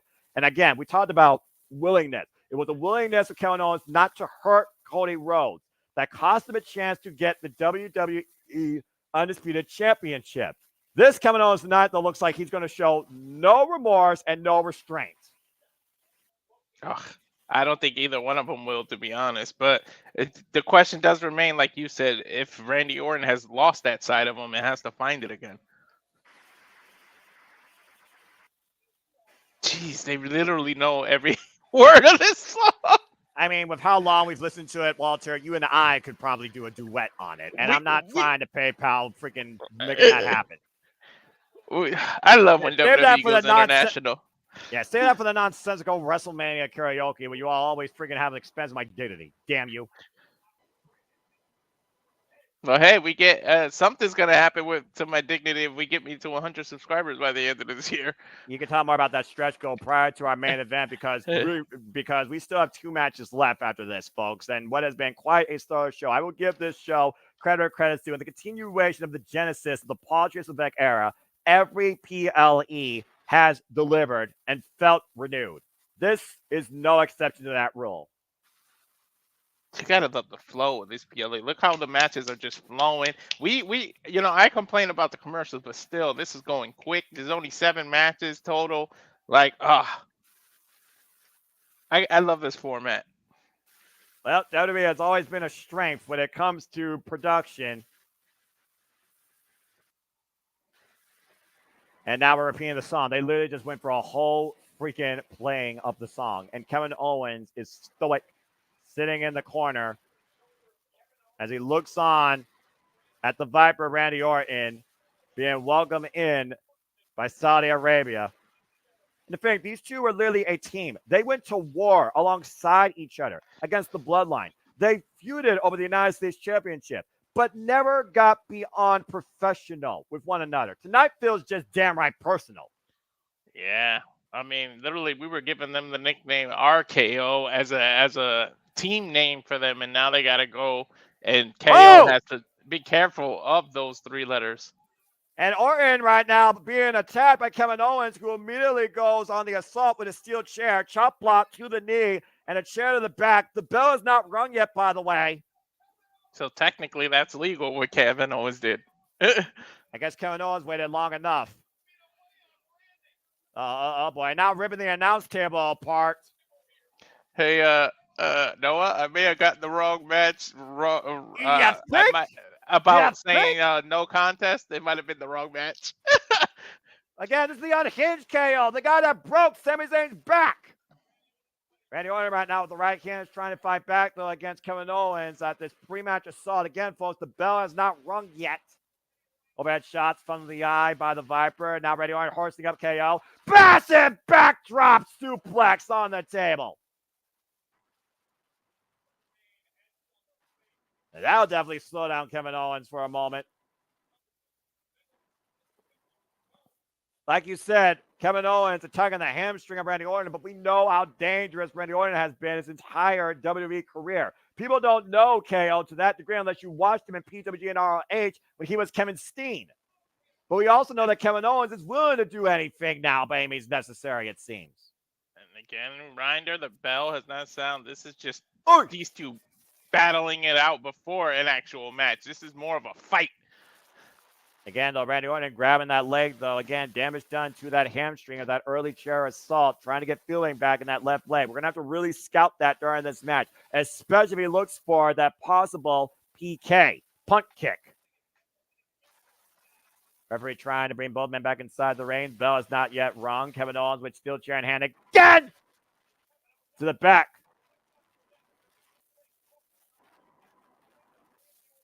We talk about, again, the history of it. Wait a minute. Kevin Owens just stabbed the referee. What the fuck? The match hasn't even started yet. Kevin Owens has literally lost his damn mind. Maybe I should have said no contest in this match. Get to the midsection, though, and Randy Orton out with the chair to the midsection, and wailing away against Kevin Owens. Of course, Kevin Owens has literally steel rods in his back. Well, that's going to cost Kevin Owens a lot of money. You think Kevin Owens gives a shit? We're supposed to have a match, by the way, here, folks. And the bell is not yet rung. We have official wiped out. Now Kevin Owens attacking WWE officials. And another backdrop suplex by Randy Orton KO against the Michael announce Cole table. just said, ladies and gentlemen, we're not going to have a match. I called the wrong no contest. I knew there was going to be a no contest. Well, officially, I guess, folks, this match is thrown out. But I don't think the fight's over yet. Damn it, no, I called some match was going to be no contest. Sorry, bruv. Randy Orton, though, with the steel chair in hand. I was at the parking lot. I was on the right destination, wrong path. The official taking a chair to the midsection. Uh-oh. Oh, no, Randy Orton sending a W official. Shoulder first, the ring post. Kevin Owens raking the eyes. No one is safe here. Nick Owens, get control of your damn show. Uh-oh. Was that Davari that Randy Orton just shoved out of the way? Oh, man. Vintage Randy Orton with the DDT. And yes, it was. Now we got Adam Pearce from Raw, Nick Aldis from SmackDown trying to calm things down. Somebody might get an RKO. I mean, it's not the first time he RKO'd Adam Pearce. And now Randy Orton with the RKO to Adam Pearce. I called it. Randy Orton just RKO'd the Raw general manager. General managers, WWE officials, referees, no one is safe from Kevin Owens and Randy Orton. Damn it! I can't believe it. I got the no contest part right in the wrong match. This is absolute bedlam. Face first goes Randy Orton into the ring post. And Kevin Owens isn't hearing anything right now. Nick Owens is saying. Now Randy Orton sending Kevin Owens in the WWE Universe. And they might be taking a fight to the people. Nick Owens has lost complete control. But how can you control these two? Think about it. Yeah, I think Kevin Owens brought Randy Orton back to that dark place we thought that he literally said he would never go back to after getting a reset on his life. Get to the midsection to buy all that sound equipment there, looks like.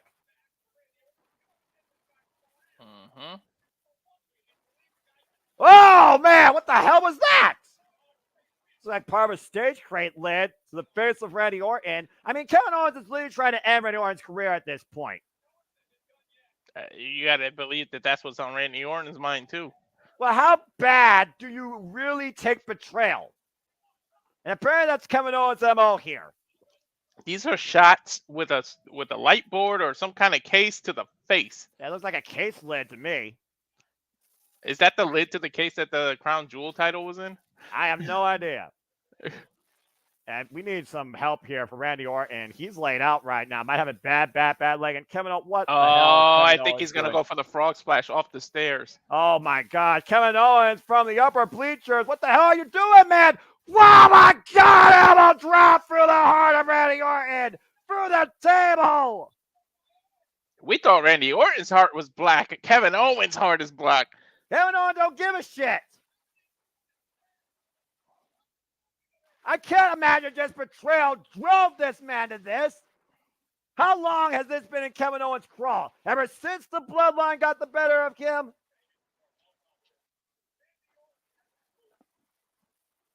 There's any saving grace to this. Randy Orton and Kevin Owens, neither man is budging. I think the battle is just beginning. Or the battle's done, but the war is just beginning. Clearly, talk about a hell of a slam dunk by Kevin Owens. My God. Well, again, folks, Kevin Owens, Randy Orton did not happen. Therefore, the match is officially thrown out of every prediction league. Damn it, Noah! I'm so mad at myself. I should have said it for this match. You picked the wrong match. You picked the wrong match. I'm sorry, brother. At least I knew it was going to happen. Like I just had the feeling it's something like that was going to happen. It's fair. It's absolutely fair. Speaking of slams, the biggest event of the summer, of course, will return to us as always, and it just got bigger. Stay tuned, folks, next year from MetLife Stadium, where we cover not one, but 2 nights of the biggest part of the summer. It's evolved into a 2-night affair. SummerSlam, August 2nd and 3rd, 2025 from MetLife Stadium in the New York, New Jersey area. New Jersey, which is from like 2 hours, 3 hours from where I am now, and they bring it after I'm going to move. Well, as we got a moment to breathe, good grief almighty. I mean, I understand when somebody holds a grudge, but that was a little bit overkill in my opinion. I mean, what the hell, KO? Never did that, Sami Zayn. When Orton comes back, you gotta be looking out. You better run, Kevin, run. Forget fight, Owens, fight. You better run, because if Orton gets his hands back on you, I think you need a no holds barred match or something. Something's gonna, Yeah, I'm about to say, you need to have an environment where those two men can destroy each other and everything around them with no repercussions. Riyadh, by the way, has a population of over 7.5 million people, the most populous city in Saudi Arabia, and the 3rd most populous in the entire Middle East. Did you know? Anyway, continue. it may be a war game with just these two alone. I'm not saying the match, but there's a war games between one-on-one. I've never seen that, but these people have something to settle. Yeah, and again, let's think about what Kevin Owens did here. He attacked Randy Orton's surgically repaired back when he's got still rods in it. He attacked the man's hamstring. We know the history of leg injuries Randy Orton has. He was literally trying not to hurt Randy Orton or beat him up. He was trying to end his career and put him back into reserve. The very warning that Triple H gave Randy Orton. Let's go back to the highlights here as Randy Orton and Kevin Owens destroyed everything in their path. Things really escalated when Kevin Owens stunned a referee. That's going to be a hefty fine. And then Randy Orton, he freaking RKO'd out of Pierce. Emotions at an all-time high, a boiling point tonight. Broken with Kevin Owens jumping off the freaking stair railing of the second awning. Correct me if I'm order for 2 tables. And no, correct me if I'm wrong, but didn't Randy Orton pay him a little extra? He said in case next time. I think he already covered that fine with that RKO. You might be right. Again, we'll get updates and details as they're given to us, folks, courtesy of WWE.com. But Adam Pearce and Nick Aldis, you got a hell of a problem on your hands.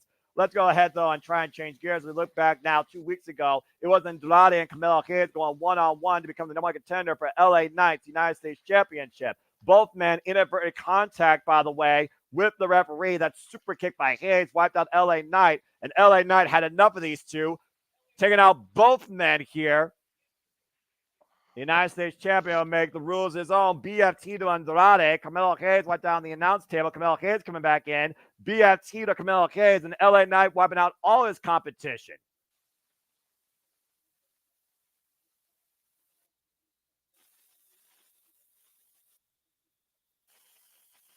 And Nick Aldis, of course, is a no-nonsense general manager. Now LA Knight has both men here tonight at Crown Jewel.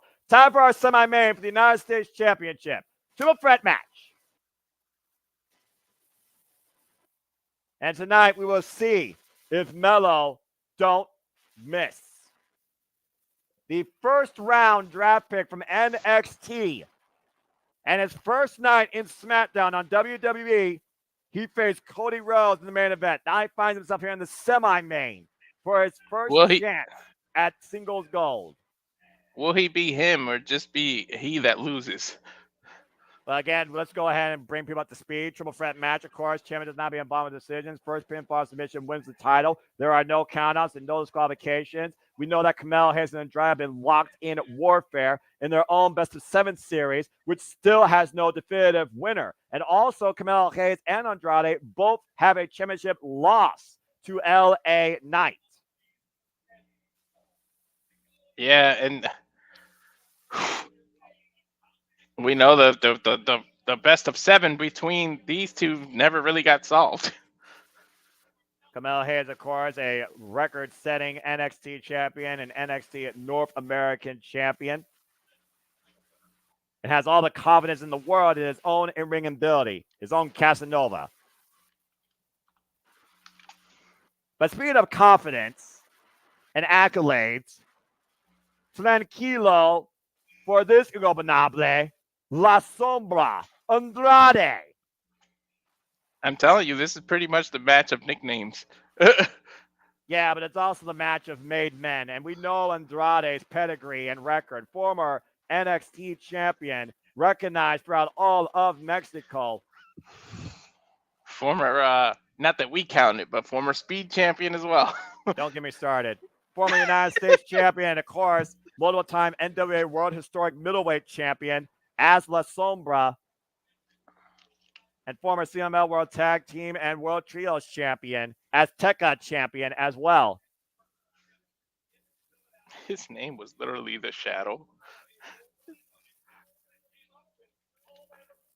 And of course, we are talking about NXT. Don't forget, folks, we will be covering NXT here from the CW, from the 20 Arena this coming Wednesday, where it will be Bully Ray alongside Trick Williams, the man that got whooped, by the way, by Carmelo Hayes before he whooped Hayes on NXT's grandest stage, Stand and Deliver. It'll be Bully Ray and Trick Williams versus All Eagle, Ethan Page, and Ridge Holland, as well as a massive 10-woman tag team match, and more to come, courtesy of NXT at the ECW Arena.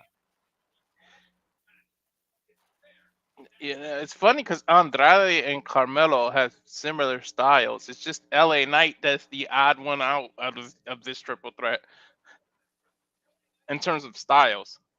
Yeah, but why would LA Knight set himself up for failure? Why would a champion ever set themselves up for anything but a one-on-one affair? Now he doesn't even be involved to lose his title. Maybe he has a point to prove or something to himself and to everybody else. With everybody saying. Or maybe, you know why? Because he's a dummy. Yeah. Well, tonight we'll see who the dummy is tonight. And here comes our current WWE United States champion. With the whole world saying his name. L.A. Knight. Yeah. 91 days in his 5th title defense, his 3rd career match in Saudi Arabia. Let's not forget, it was literally 2 years ago at this stage, Walter. LA Knight took on Roman Reigns for the undisputed Universal Championship. Yeah, he found himself all the way in the main event, the top of the card. LA Knight has come a long way. And of course, Logan Paul won the United States champion at this event last year. Excuse me, it was last year, botch. Last year against Rey Mysterio. So we know the title can change hands. It definitely has in the past. And, you know, sometimes you don't really care about the other titles. But, you know, this rivalry between the 3 of them has actually really made me care about the U.S. title. Yeah, but I also think that's kind of hindered the United States Championship, pigeonholed it a little bit. Let's think about this. That United States Championship has literally been stuck in the middle of these 3 men for the better part of the last couple of months. Now, truth be told, LA Knight has also defended against Santos Escobar and Ludwig Kaiser, but since the end of August, it's literally been nothing but Andrade and Carmelo Hayes.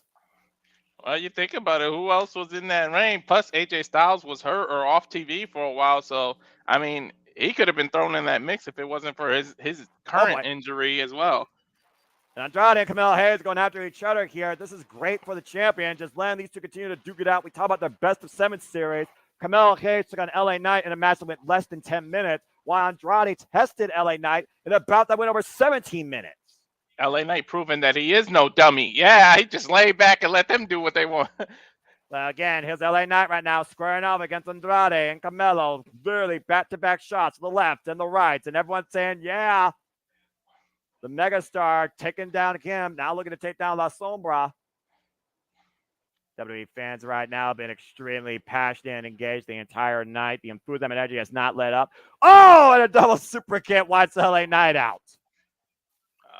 So they have turned it into a one-on-one by eliminating the champ. And this is the worst case scenario for the champion. And of course, to come our main event for the Men's Crown Jewel Championship, Cody Rhodes versus Gunther. And up and over goes Camille Hayes, underneath the clothesline, and off the second rope. Oh! Flying through, turning his body in midair, wiping Andrade out with that springboard clothesline. Ankle picked up by LA Knight on the outside, though. Takes Hayes out. Face first in the announce table. Uh-oh. Yeah, driven. Yeah, over. Yeah, again. Yeah, in the. Yeah, English. Yeah, announce. Yeah, table. See? But look out. And one last time, face first goes Camilo Hayes. Yeah. We got to figure out how to say yeah in Arabic. I don't know to say there's a language barrier to that. Slingshot shoulder block by LA Knight to Andrade. Camilo Hayes though coming back in. Touches the clothesline. And whoa! Right on top of Andrade with the slingshot. DDT! LA Knight with the cover. And Andrade breaks it up immediately. LA Knight using his opponent to his advantage. That was clever. It's true. That was clever. And of course, though, again, off the second. Off the second rope. Andrade. What? God! Springboard off the second with the Spanish fly. And LA Knight taking Andrade off, and Andrade takes LA Knight down with a forearm, and all 3 men are down here in the moment. LA Knight, though, trying to crawl the corner. Andrade with the kip up. The 3rd generation superstar from Mexico. Uh-oh. Well, you wanted to see earlier, Walter. You might as well say it now because he's got 2 corners to choose. Oh, man. Coming from Camilo Hayes. And LA Knight looking to follow up and up and over. Oh, man. Hard landed to the floor. Andrade in the driver's seat looking to go up to the top rope. Former NXT champion, of course. Former United States champion in his own right. And moonsault to the outside! Wiping out LA Knight. Oh, man. He put it all out there. That. Incredible misdirection. And now Camilo Hayes. Whoa! Down goes Andrade off the tope con low. And now Hayes looking to climb to the top rope. Maybe looking to get nothing but. LA Knight able to scout it, though. Get to the midsection. BFT counter by Camilo Hayes. What a great counter. Looking for his own trick shot there. Up and over. Lands on his feet. Looking for the BFT again. Oh, man. Spinning back elbow strike. Oh, man. Code breaker senton combination by Hayes to Andrade LA Knight. Andrade planted LA Knight. Double cover by Hayes. Double arrow press. 2 count only. Camilo Hayes balling off that exchange. Take a look at the replay here, though. This incredible display of athleticism by Andrade.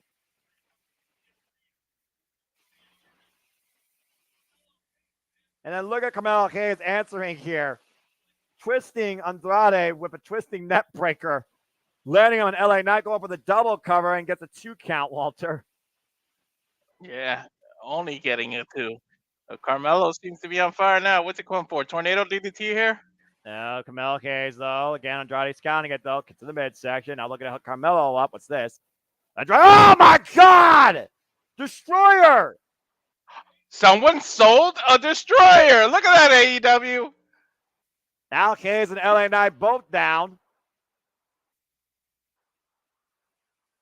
Might be See what moments happens when you get a destroyer? You're supposed to sell it. Again, Andrade might be one move away from capturing the United States Championship again off the top rope.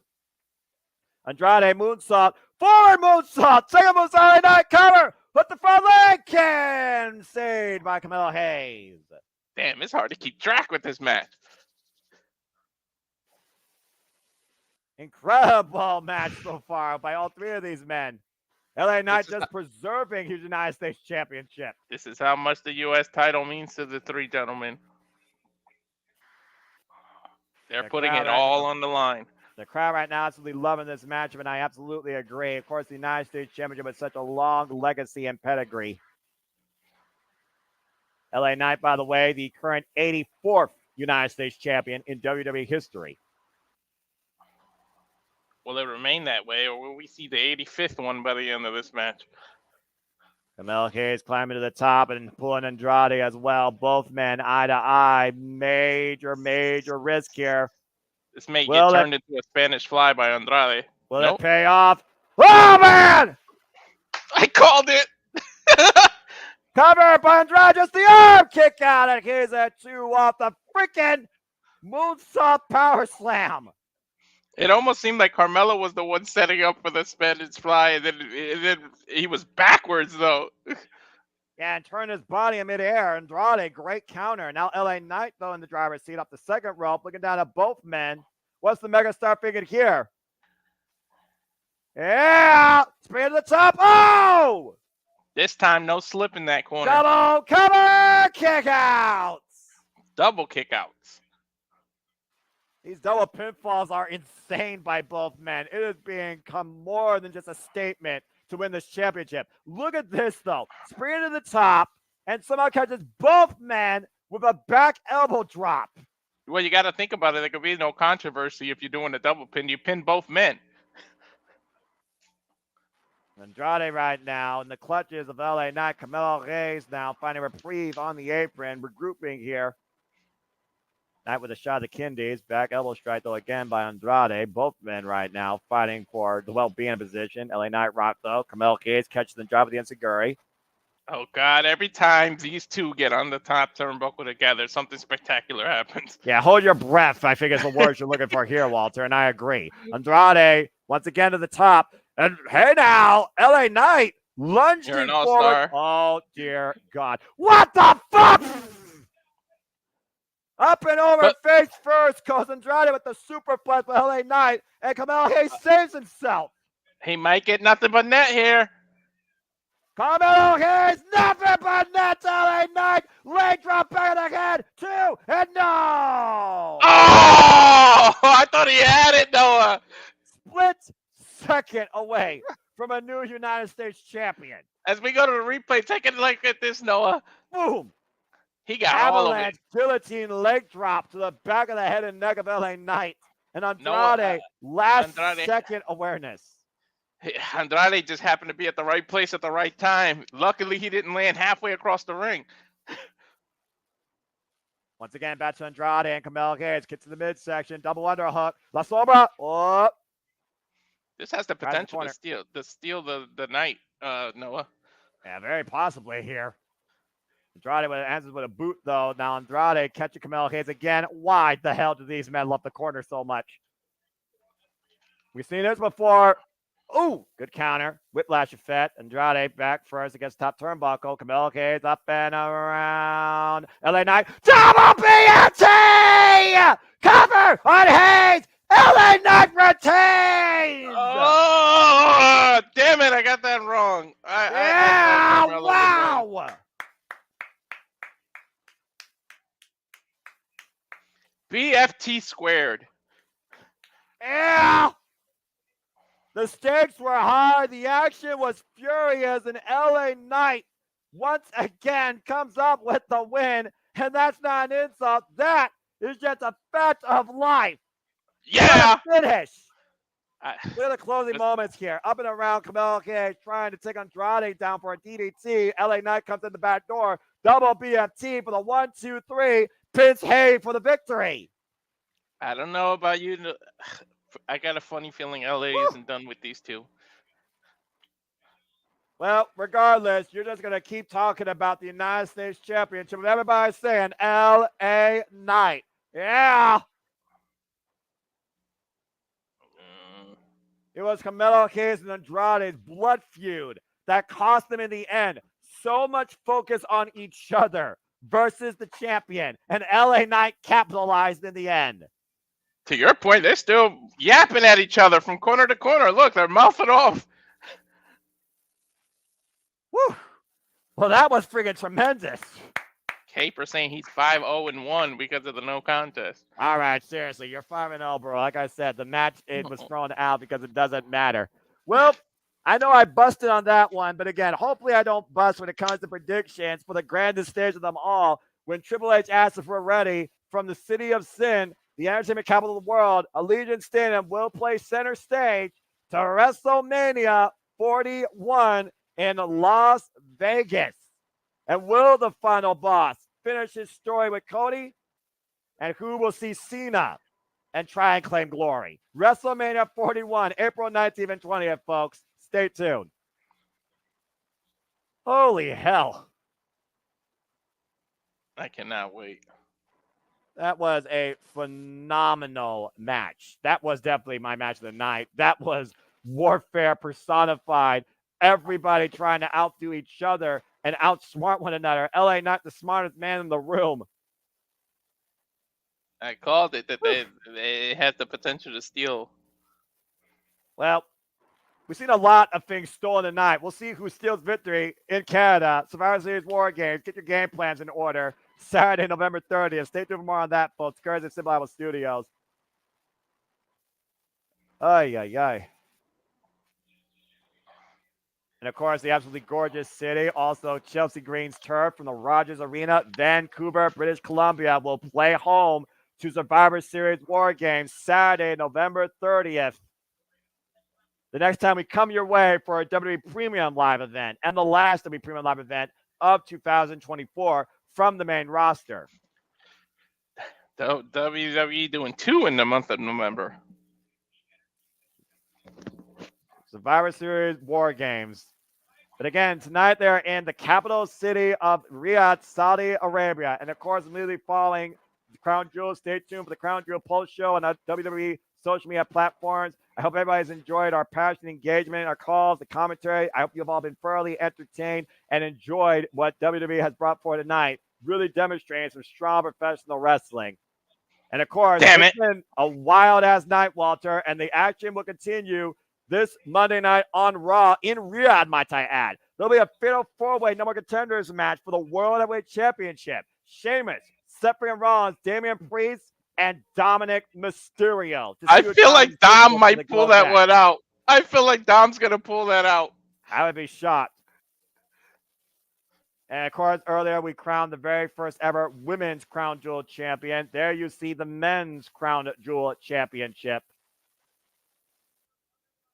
And here under the night sky, one of these two will come to light as the first ever WWE Crown Jewel Champion in a night where the bootleg Bloodline beat the OG Bloodline. LA Knight survives Carmelo Hayes and Andrade. Liv Morgan beats Nia Jax to win the Women's Crown Jewel Championship. Jade Cargill and Bianca Belair demonstrate their strength and overcome the field, holding on to the Women's Tag Team Championships. Kevin Owens and Randy Orton break each other, and no fight happens. And Seth Rollins survives the kaiju that is Bronson Reed. It all comes down to this. Our main event at Crown Jewel, Cody Rhodes, Gunther for the Crown Jewel Championship.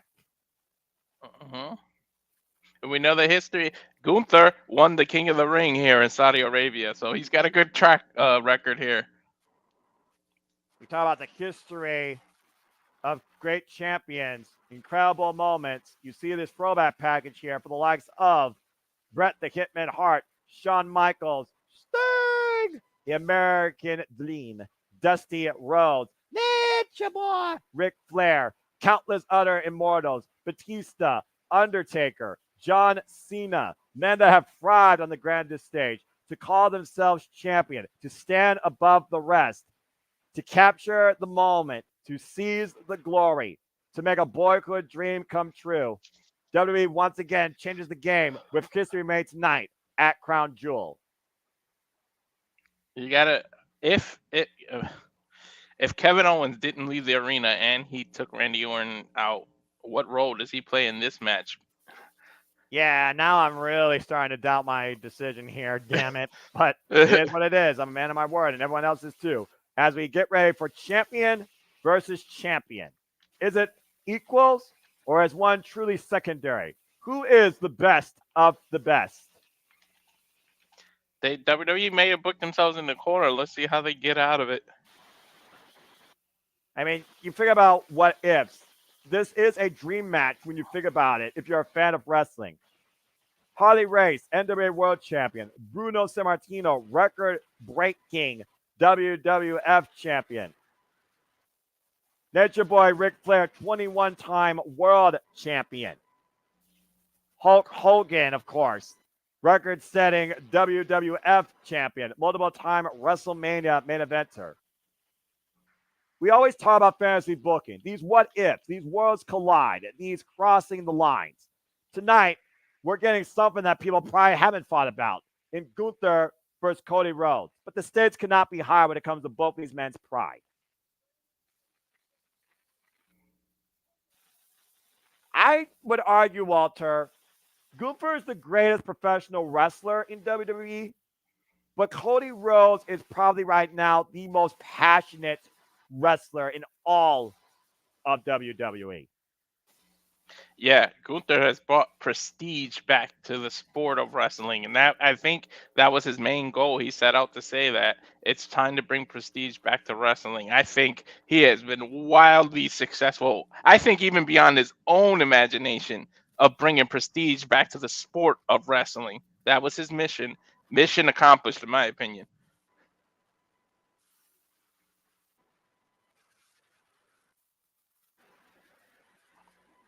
Cody Rhodes said, when it comes to the Crown Jewel, you play the game not to lose. You play to win.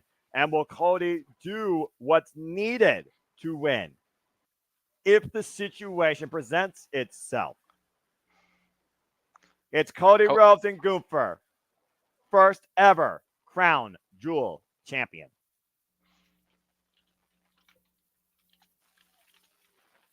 And, of course, Liv Morgan right now with all the momentum from Monday Night Raw as they seize the women's Crown Jewel champion. There you see the men's one. Same as before, 3,356 embedded stones, 50 carats of diamonds, 250 total carat weight of all the emeralds. And they are Australian crystals, the finest gems in the world. Time to find out who walks out the first ever men's Crown Jewel champion. We'll find out.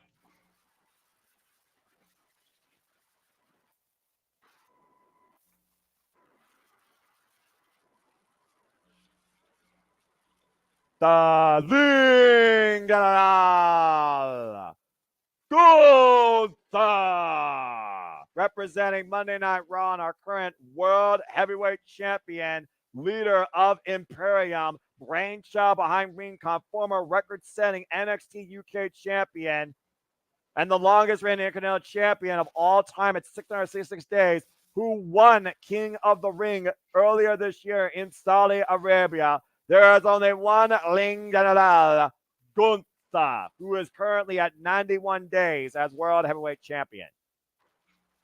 Oh, wow, my wife put a little bit of a hot take there. That's a fair take. Yeah. Except it's not for the Intercontinental title versus WWE Champion. It's just a made-up Crown Jewel bullcrap.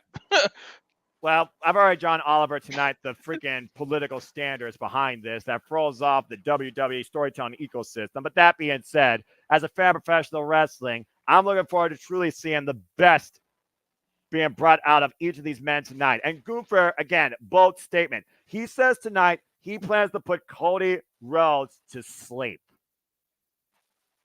Look at Gunther eyeing that title, though.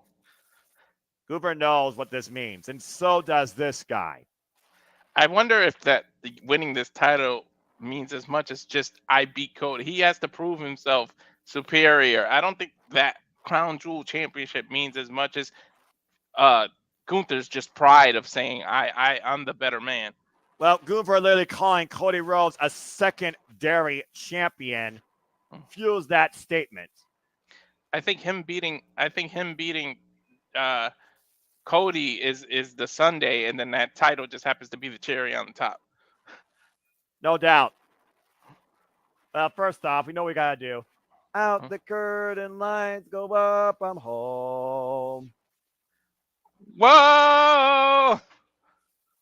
The American Nightmare, Cody Rhodes, representing SmackDown, our current undisputed WWE champion, doing the unthinkable at WrestleMania, going from undesirable to undeniable to ungoddamn disputed, beating the tribal chief Roman Reigns, has been WWE champion now for over 200 days. 209 days to be exact. Back-to-back Royal Rumble winner 2023-2024, and he eliminated Gunther in both. It was 2023, Walter, where Gunther and Cody Rhodes were the last two men left in the Royal Rumble. But it's not about throwing a man over the top rope tonight. You have to pin or submit to prove that you are the greatest in WWE, worthy of being called Crown Jewel champion. Time to find out who it is. And again, is Cody Rhodes' mind clearly focused only on this, considering what happened earlier with Randy Orton and Kevin Owens? Randy Orton, who has eyed Cody Rhodes' Undisputed WWE Championship. Kevin Owens, who challenged Cody Rhodes for the Undisputed WWE Championship back at Bash in Berlin. Gunther with a victory over Randy Orton definitively at Bash in Berlin. Seth is defending his World Heavyweight Championship. And now we find both these men here tonight in the main event. Look at my freedom. God, I'm getting goosebumps. This atmosphere is ridiculous with these two. Big fucking fight feel. Let's go down to Mike Rome one last time for our main event introduction. This is a WrestleMania-worthy match. You goddamn right.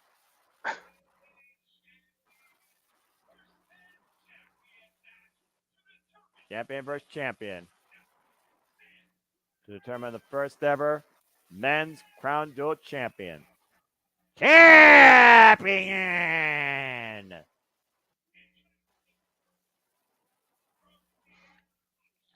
Representing Monday Night Raw.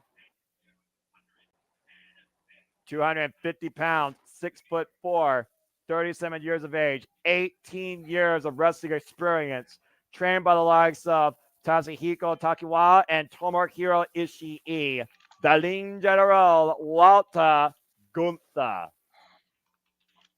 No relation. I'm glad you clarified. Meanwhile, 39 years of age, 18 years in the game, 222 pounds, 6'1", the American Nightmare, the undisputed WWE champion, trained by Al Snow, his father Dusty Rhodes and Ray Lloyd, Cody Rhodes.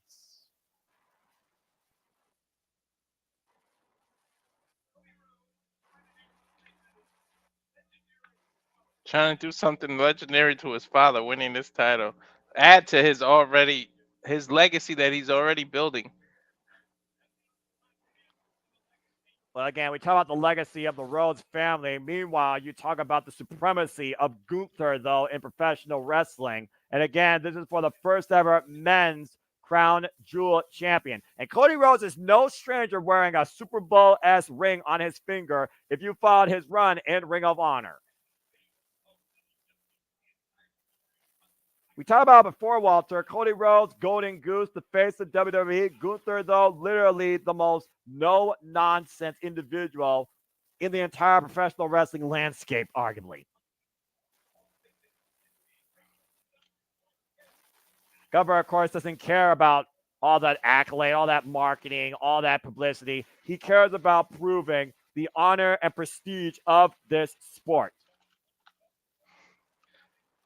Prestige has been brought back by the Ring General alone. And it's Cody and Gunther one-on-one. Again, it's the first time ever one-on-one matchup, but these two have literally been locked in warfare to prove supremacy for the last 2 years at the Royal Rumble. Listen to that place. They are going crazy. There's a wild Between ass 95 atmosphere. and 100 consistently. A wild ass atmosphere tonight at Crown Jewel.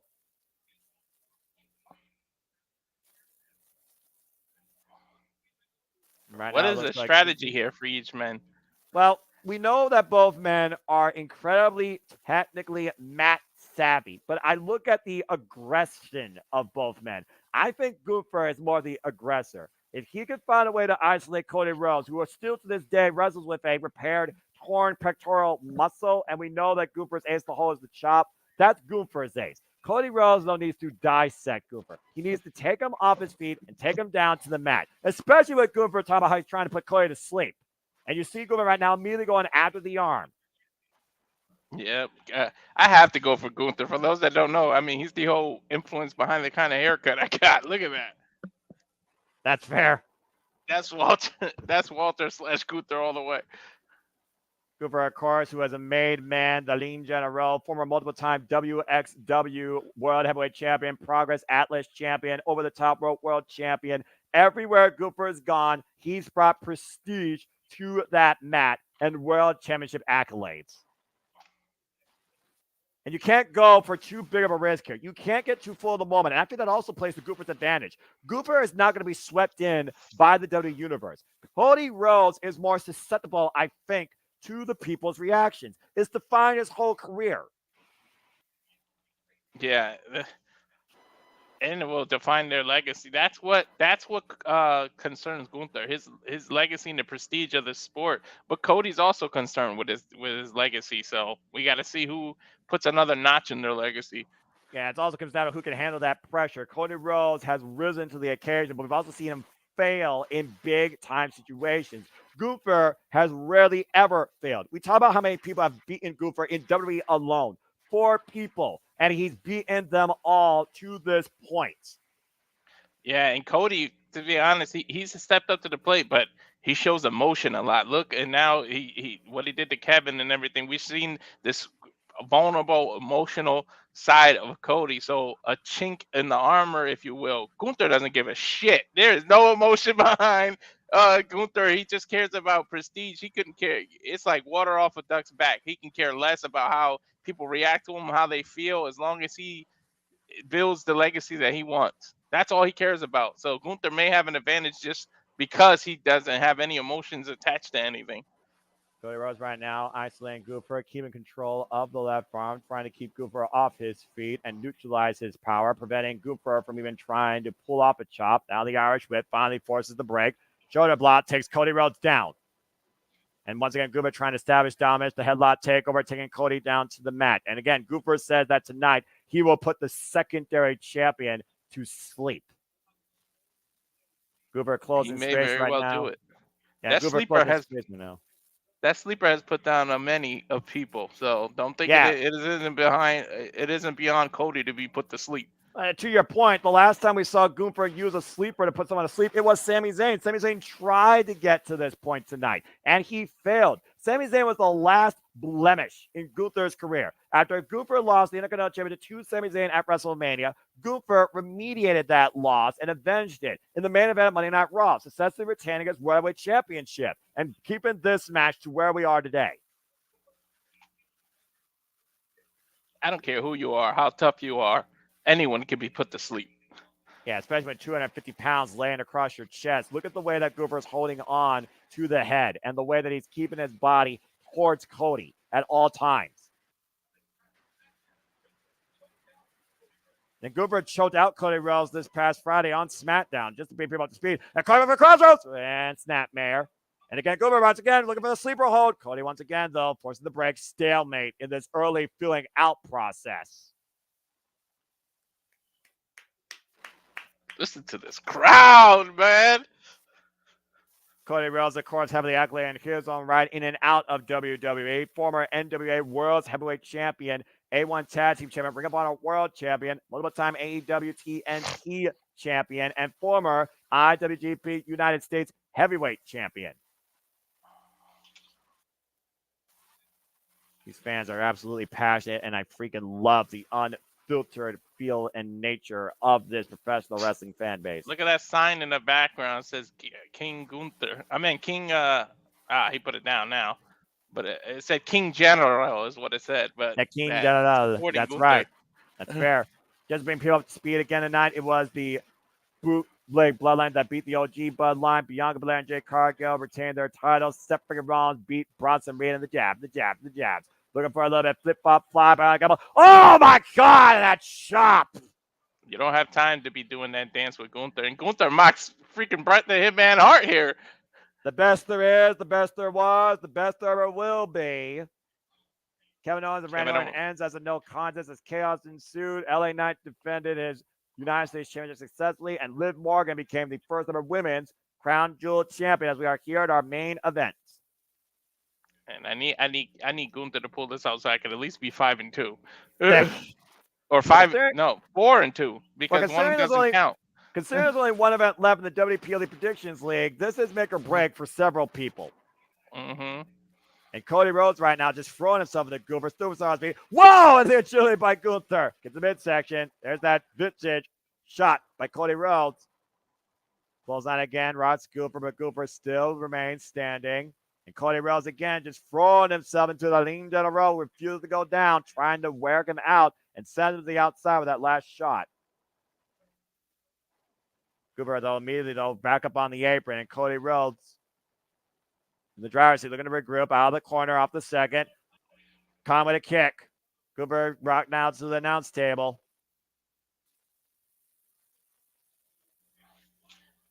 Cody Rhodes with the target inside, going for a brawl because he's taking too long here. But Gooper, and Gooper immediately in the ring, catches the sleeper hold towards the center, and Cody rips Gooper off to the outside. And here comes Cody Rhodes once again. Gooper catching him though. Oh, and drives to the apron. Another massive chop. Right to the lower back.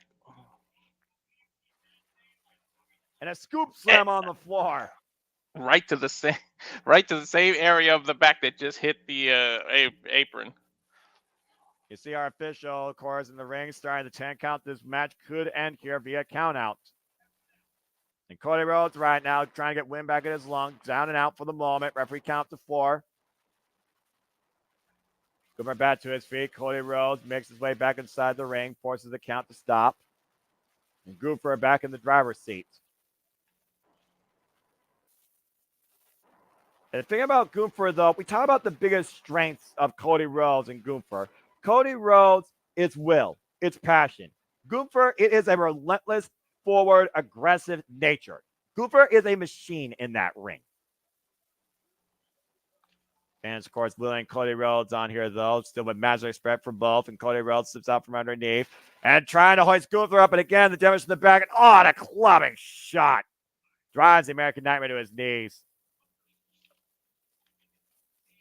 It's amazing to watch Gunther dissect his opponents in the ring.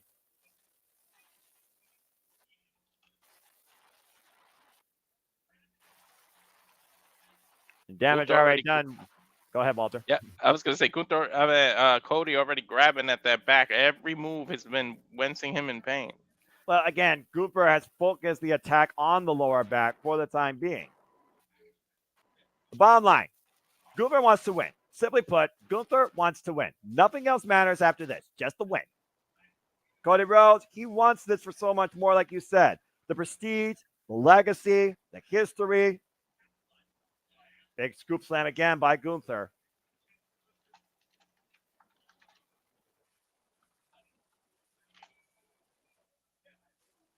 Gunther is calculating as hell. Gunther just took the camera from the cameraman. I was going to say. Gunther was just filling out his legs, doing like jumping jacks, I think, in the ring. That was the ref cam. That's what that was. Elbow strike, pointed the head by Gunther to Cody Rhodes. Again, Gunther literally dissecting the American Nightmare right now.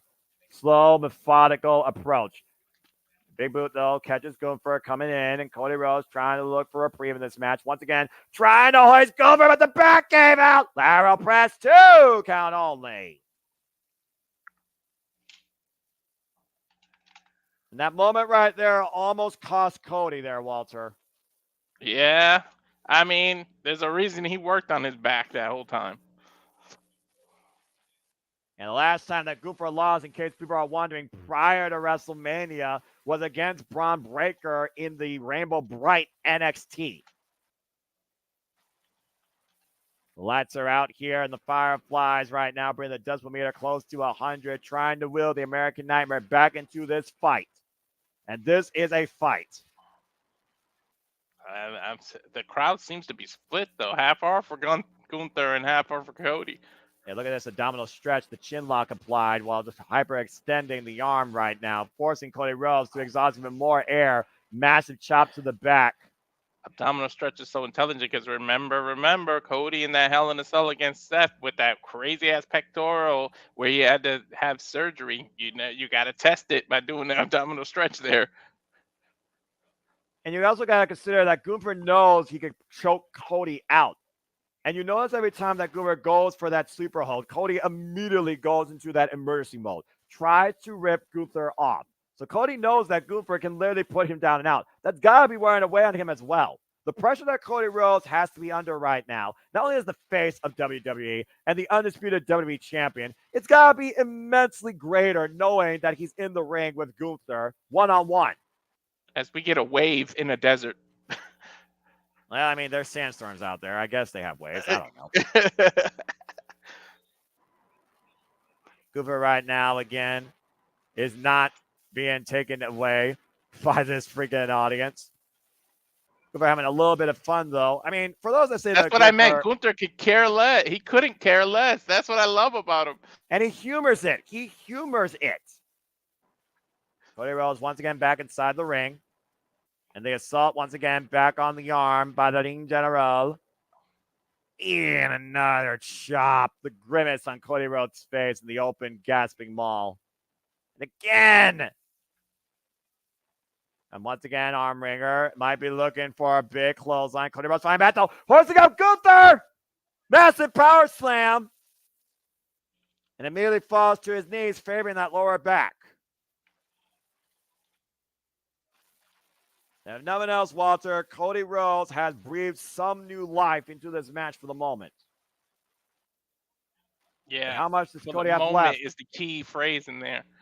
Yeah, I wonder how much Cody has left, though. I know Gunther can go up to an hour. We saw that war with Tyler Bate that NXT UK TakeOver carded. And once again, hoisting up Gunther. And the stress in the lower back.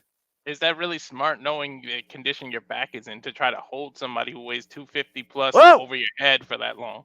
Again, Gunther quickly capitalizing with the scoop slam, now going up to the top rope. We don't see him go there too often. No, but we know when he does, he hits that splash, and more often than not, he's put away opponent. Remember, it was that splash that beat Pete Dunne for the NXT UK Championship. Look at the intelligence. Gunther wrapping Cody's leg so that he can't do anything from that corner. This champion versus champion main event for the first ever men's Crown Jewel champion. Cody Rhodes looking to hoist Gunther up and over for a superplex. Can the back hold up, though? Massive wrist! Superplex connects! But again, how much damage did he just do to his own back?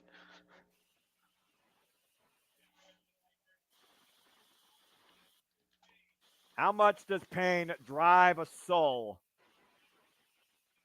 That muscling effort by Cody Rhodes. Both men crashing to the mat. Pivotal moment here right now in our main event here at Crown Jewel for the men's Crown Jewel champion. Cody Rhodes trying to breathe new life and add to his continued family's legacy and history. Monday Night Raw, Gunther. SmackDown's Cody Rhodes. You gotta love it. You gotta love the feel, the environment, the atmosphere of this. Cody Rhodes once again going off the ropes, throwing himself into Gunther. Gunther trying to follow in. Cody up and over. And what? God!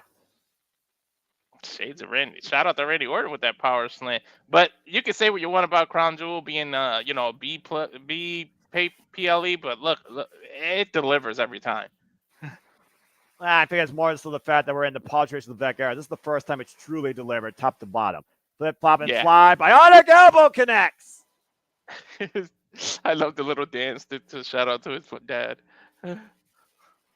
Common Man Boogie.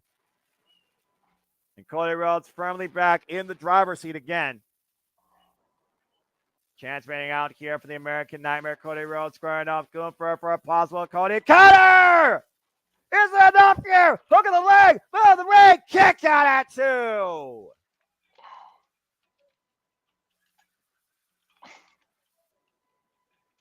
So close, but not yet captured. Take a look at this Cody cutter. Got all of it. Beautiful. He got it all. And Gunther landed right in the forehead and right in the top corner of his head. In a region, a show that has cast nightmares for years. Tonight, a dream will come true for one of these two men. Cody is feeling it right now. Might be one crossroads away from becoming the first ever Crown Jewel champion. And Gunther grabbing the ropes. And what's Cody looking for here? Oh, up kick to the midsection. And off the second, decides, oh, got caught! Got caught! Kicked him out of the air and a full crowd applied. And again, the pressure to the lower back. Same pressure area. And he's far from the ropes. No way. He's got a long way to go to get to those ropes. Yeah, but Cody Rhodes is trying to alleviate some of the pressure. Look at the way he is firmly up on his hands, vertically positioned. Gunther sensing it. Once again, going to the sleeper hold now, change the position. And Cody in serious trouble right now. There might be no escape from this time, though, as he grabs. The problem was he wasn't directly behind Cody. He was sort of on the side. Suplex, great countermeasure by Gunther. Once again, wearing out the American Nightmare, trying to grapevine the body, trying to trap Cody Rhodes middle of the ring, trying to prevent the bridging, trying to prevent the vision. Cody Rhodes might be trapped. Oh, man. Gunther is like a pit bull right now. Gunther continuing to squeeze the life out of the undisputed WWE champion. And again, adjusting position. Shades of Billy Robinson here with this type of wrestling. His own Tekker is on display. Shout out to Zack Sabre Jr., current IWGP World Heavyweight Champion, who will face Shingo Takagi defending that title at Power Struggle. And Cody Rhodes might be fading. He might be going out here. Look at the discoloration of his head. Cody's in serious trouble here, Walter. He might flatline. He is out. He looks out. Cody keeps the arm up, though. How much does Cody have left? How much resilience, how much willpower drives the American Nightmare? How much does it affect Gunther to see somebody still getting up after you put a sleeper like this and not go just laying down? Does it affect his mentality? Trying to create space with the jawbreaker, and Gunther once again relentless on the attack. Back to the sleeper hold. Cody breaks up again with another jawbreaker. Finally creating a little bit of distance between him and the ring general. But Gunther will not be denied. Going back to the sleeper. Cody reverses, though. Hooks out Gunther and catches him at a crossroads. But look at the intelligence of Gunther rolling towards the ropes. I would have rolled all the way out of the ring, but far enough. A desperation measure here, though, Walter, as Cody is not even moving after that crossroads. We are at a reset point in this match. What a match. What a match. We thought that the previous match might have stole it, but damn it. What a match this is. Indeed, this is awesome. This is Crown Jewel main event. Paul Triple H Levesque era. First ever Paul Triple H Levesque era presented Crown Jewel for the first ever Crown Jewel champion. Critical moment in this match right now for either man to take advantage. Might be close to the point of no return. Wow, man, a massive running drop kick by Gunther to Cody. Now we're going to hoist them up. Powerbomb, padded powerbomb, high stack, matchbook cover, kick out. Somehow he found a way to kick out. I think the crowd's chanting, holy shit, at this point. And to your point, there finally might be a little bit of frustration etched on Gunther's face. How many people has Gunther put away with that powerbomb? Won championships with. That's all it took. He had the sleeper, the powerbomb, the splash. None of those. Well, he hasn't hit the splash yet, but none of those worked so far. And think about Gunther's playbook as a technician. Cesar Samoa Joe, usually when people kick out of that move, he immediately transitioned into a submission. Gunther didn't even do that. It goes back to the wear and tear of both these men here in this main event affair. You got to be. Oh, man. Both men have to be wondering, what do I got to do? to put this Right. man away. Turning sideways, and this might be a test of spirit now. Again, Gunther slapping the taste out of Cody Rhodes' mouth with these chops to the side of the head. Gunther just pacing. He wants Cody to bring his best. Cody, are you simply a secondary champion to the Ring General? I'm sorry, this isn't too smart by Gunther. Do you really want to light the fire under Cody? Well, that's what Gunther's MO has been his entire life. Test himself against the best. And Cody Rhodes fighting back to your point. Relentless assault against the Ring General. Massive shots. And going back to the sleeper hold. Cody, though, hooking up Gunther. Counter with the backdrop suplex. Almost like an Olympic slam. And Cody Rhodes once again going off the rails. Wiped out with a clothesline. Turns the champ down and out. Cody ducks underneath though, looking to hook up Gunther again for another crossroads, and Cody into the cover to win, and no! We've seen him take up to 3 crossroads to beat the people the likes of Roman Reigns. I don't think that'll take out Gunther. Would you expect anything less from, again, the pedigree we are dealing with here when it comes to the value of these two men and their identities in professional wrestling? An emphatic crossroads by Cody Rhodes was not enough to put down the Ring General tonight. No, not just one. It's got to be at least 3. We've seen Cody Rhodes, though, successfully retain that championship, though, with a single crossroads. But again, Gunther is not like most professional wrestlers in this business. Most men, for that matter. You took the thought right out of my head. I was going to say Gunther's not most people. And Cody Rhodes says it's time. Might be just one more crossroads away from adding to his legacy. And looking to hoist up Gunther again for another crossroads. Gunther though with a snapmare counter. And a chop again to Cody. Ducks underneath the chop. Cody Rhodes out of the corner. Top rope. Avalanche. Cody got caught though. Got caught by Gunther the sleeper. And the roll through. Shoulders down. Shoulders down. Cody Rhodes wins. Damn it, I was wrong. Were Gunther's shoulders really down though? I want to see the replay because look at that. His shoulders are kind of up. Gunther got caught. The Shayna Baszler special. The submission is downfall. Reversal of momentum. Cody Rhodes pins the shoulders down of Gunther. And Cody is the first ever Crown Jewel champion. Can I please get a replay? Because I want to see if those shoulders were up. Gunther looks pissed. Well, I mean, literally, Walter, forget about the way he did that. You remember that Gunther, you were talking about maybe karma being your downfall. You were talking about Bret the Hitman Hart earlier. That's straight out Bret the Hitman Hart playbook. It damn sure is. Right out of the, but Bret Hart did it out of the corner. Exactly.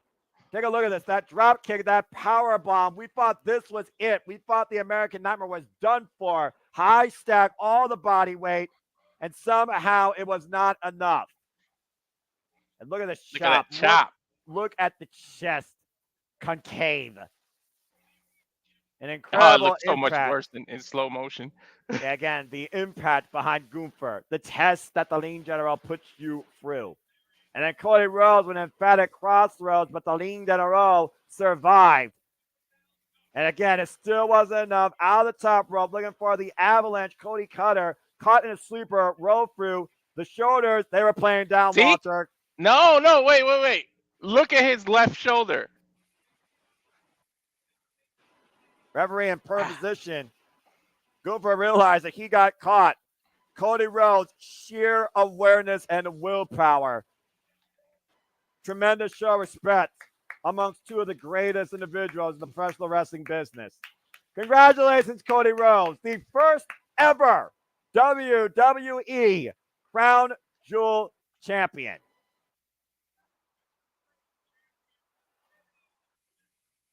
I don't know about you, Walter. There's one thing we can all agree on. With champions like Gunther and Cody, WWE is in incredible great hands for the future. The future is bright.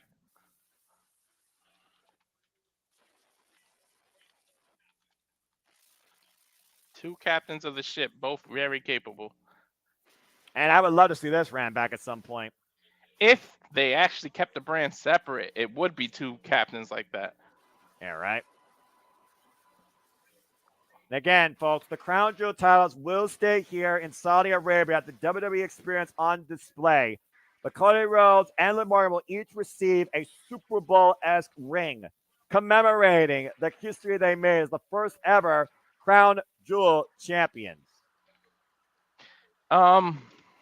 Congratulations once again to the American Nightmare, Cody Rhodes of SmackDown, and Monday Night Raw's own Liv Morgan. He's been whispering a lot more stuff into Cody's ear than he did Liv. And of course, that title is just going to be a new toy for the prince, the billionaire prince. Political banter aside, there's no denying that this was, for once, a breath of fresh air from Saudi Arabia tonight. Again, the war we saw between the World Heavyweight Champion Gunther testing Cody Rhodes' value as a champion. Anything but secondary. Take a look at the right shoulder when they show this replay again. During the brutality at the Lean Jet Row, Cody Rhodes able to survive. Both men survived to charge best shot, the crossroads, the power bomb, the clothesline. And this was the ending stretch. Escalera, Avalanche Cody Cutter, caught in a sleeper, Cody Rhodes, Rhodes. Oh, they're not showing it. You need to see the other shoulder. I think that's why they showed that angle. I think it maybe accidentally, but his shoulder was off the canvas. You really think that shoulder was off the canvas? Yeah. Well, if they show the other angle. Oh, look at this. Liv and Cody. Again, history made as we have our first ever Crown Jewel champions. Once again, congratulations to SmackDown's undisputed WWE champion, the American Nightmare Cody Rhodes, and Monday Night Raw's Women's World Heavyweight Champion, Liv Morgan. I should have known that they would want one face, one heel, and I went with Cody. Damn it. Yeah. I went with Gunther. Yeah, in hindsight, I guess it does make sense. I thought someone would interfere, though, or something would happen. I don't know. Well, again, we didn't expect Kevin Owens and Randy Orton to literally take each other out. Look at Liv and Cody showing respect to one another.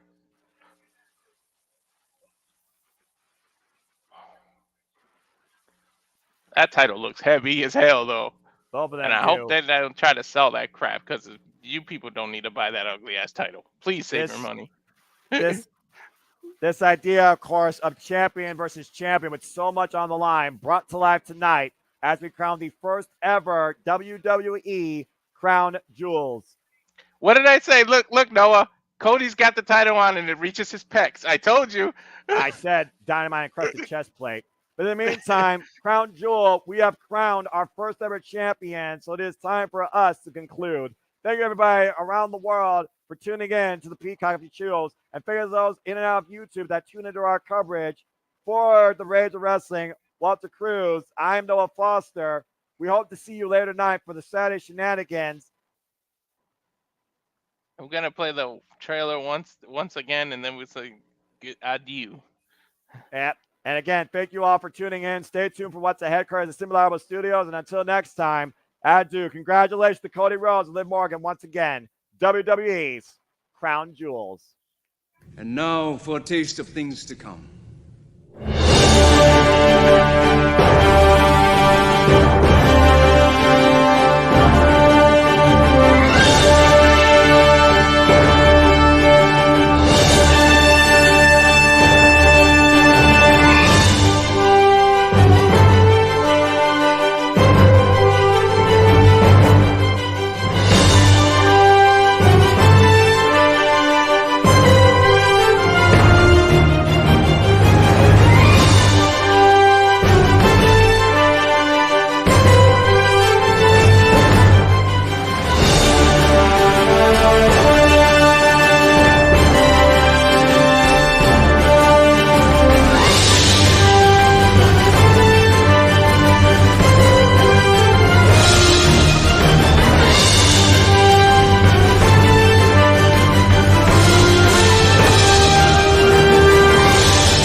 Noah.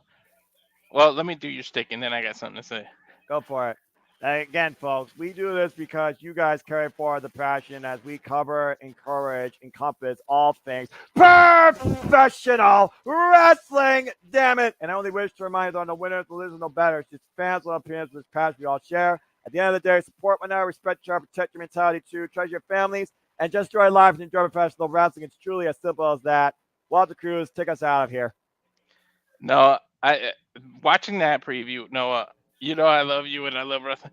I cannot fucking wait to call that Nakamura Sasaki event. Like I cannot freaking wait. And I hope WWE, you still got a little time. You need to bring them back and book them strong to make people want to see that. Because, damn it, that's gonna be a fucking fight. I don't care what anybody says. Noah, you know it. You know it better than me. That's gonna be a crazy ass fight. Well, again, in Japan, they fight.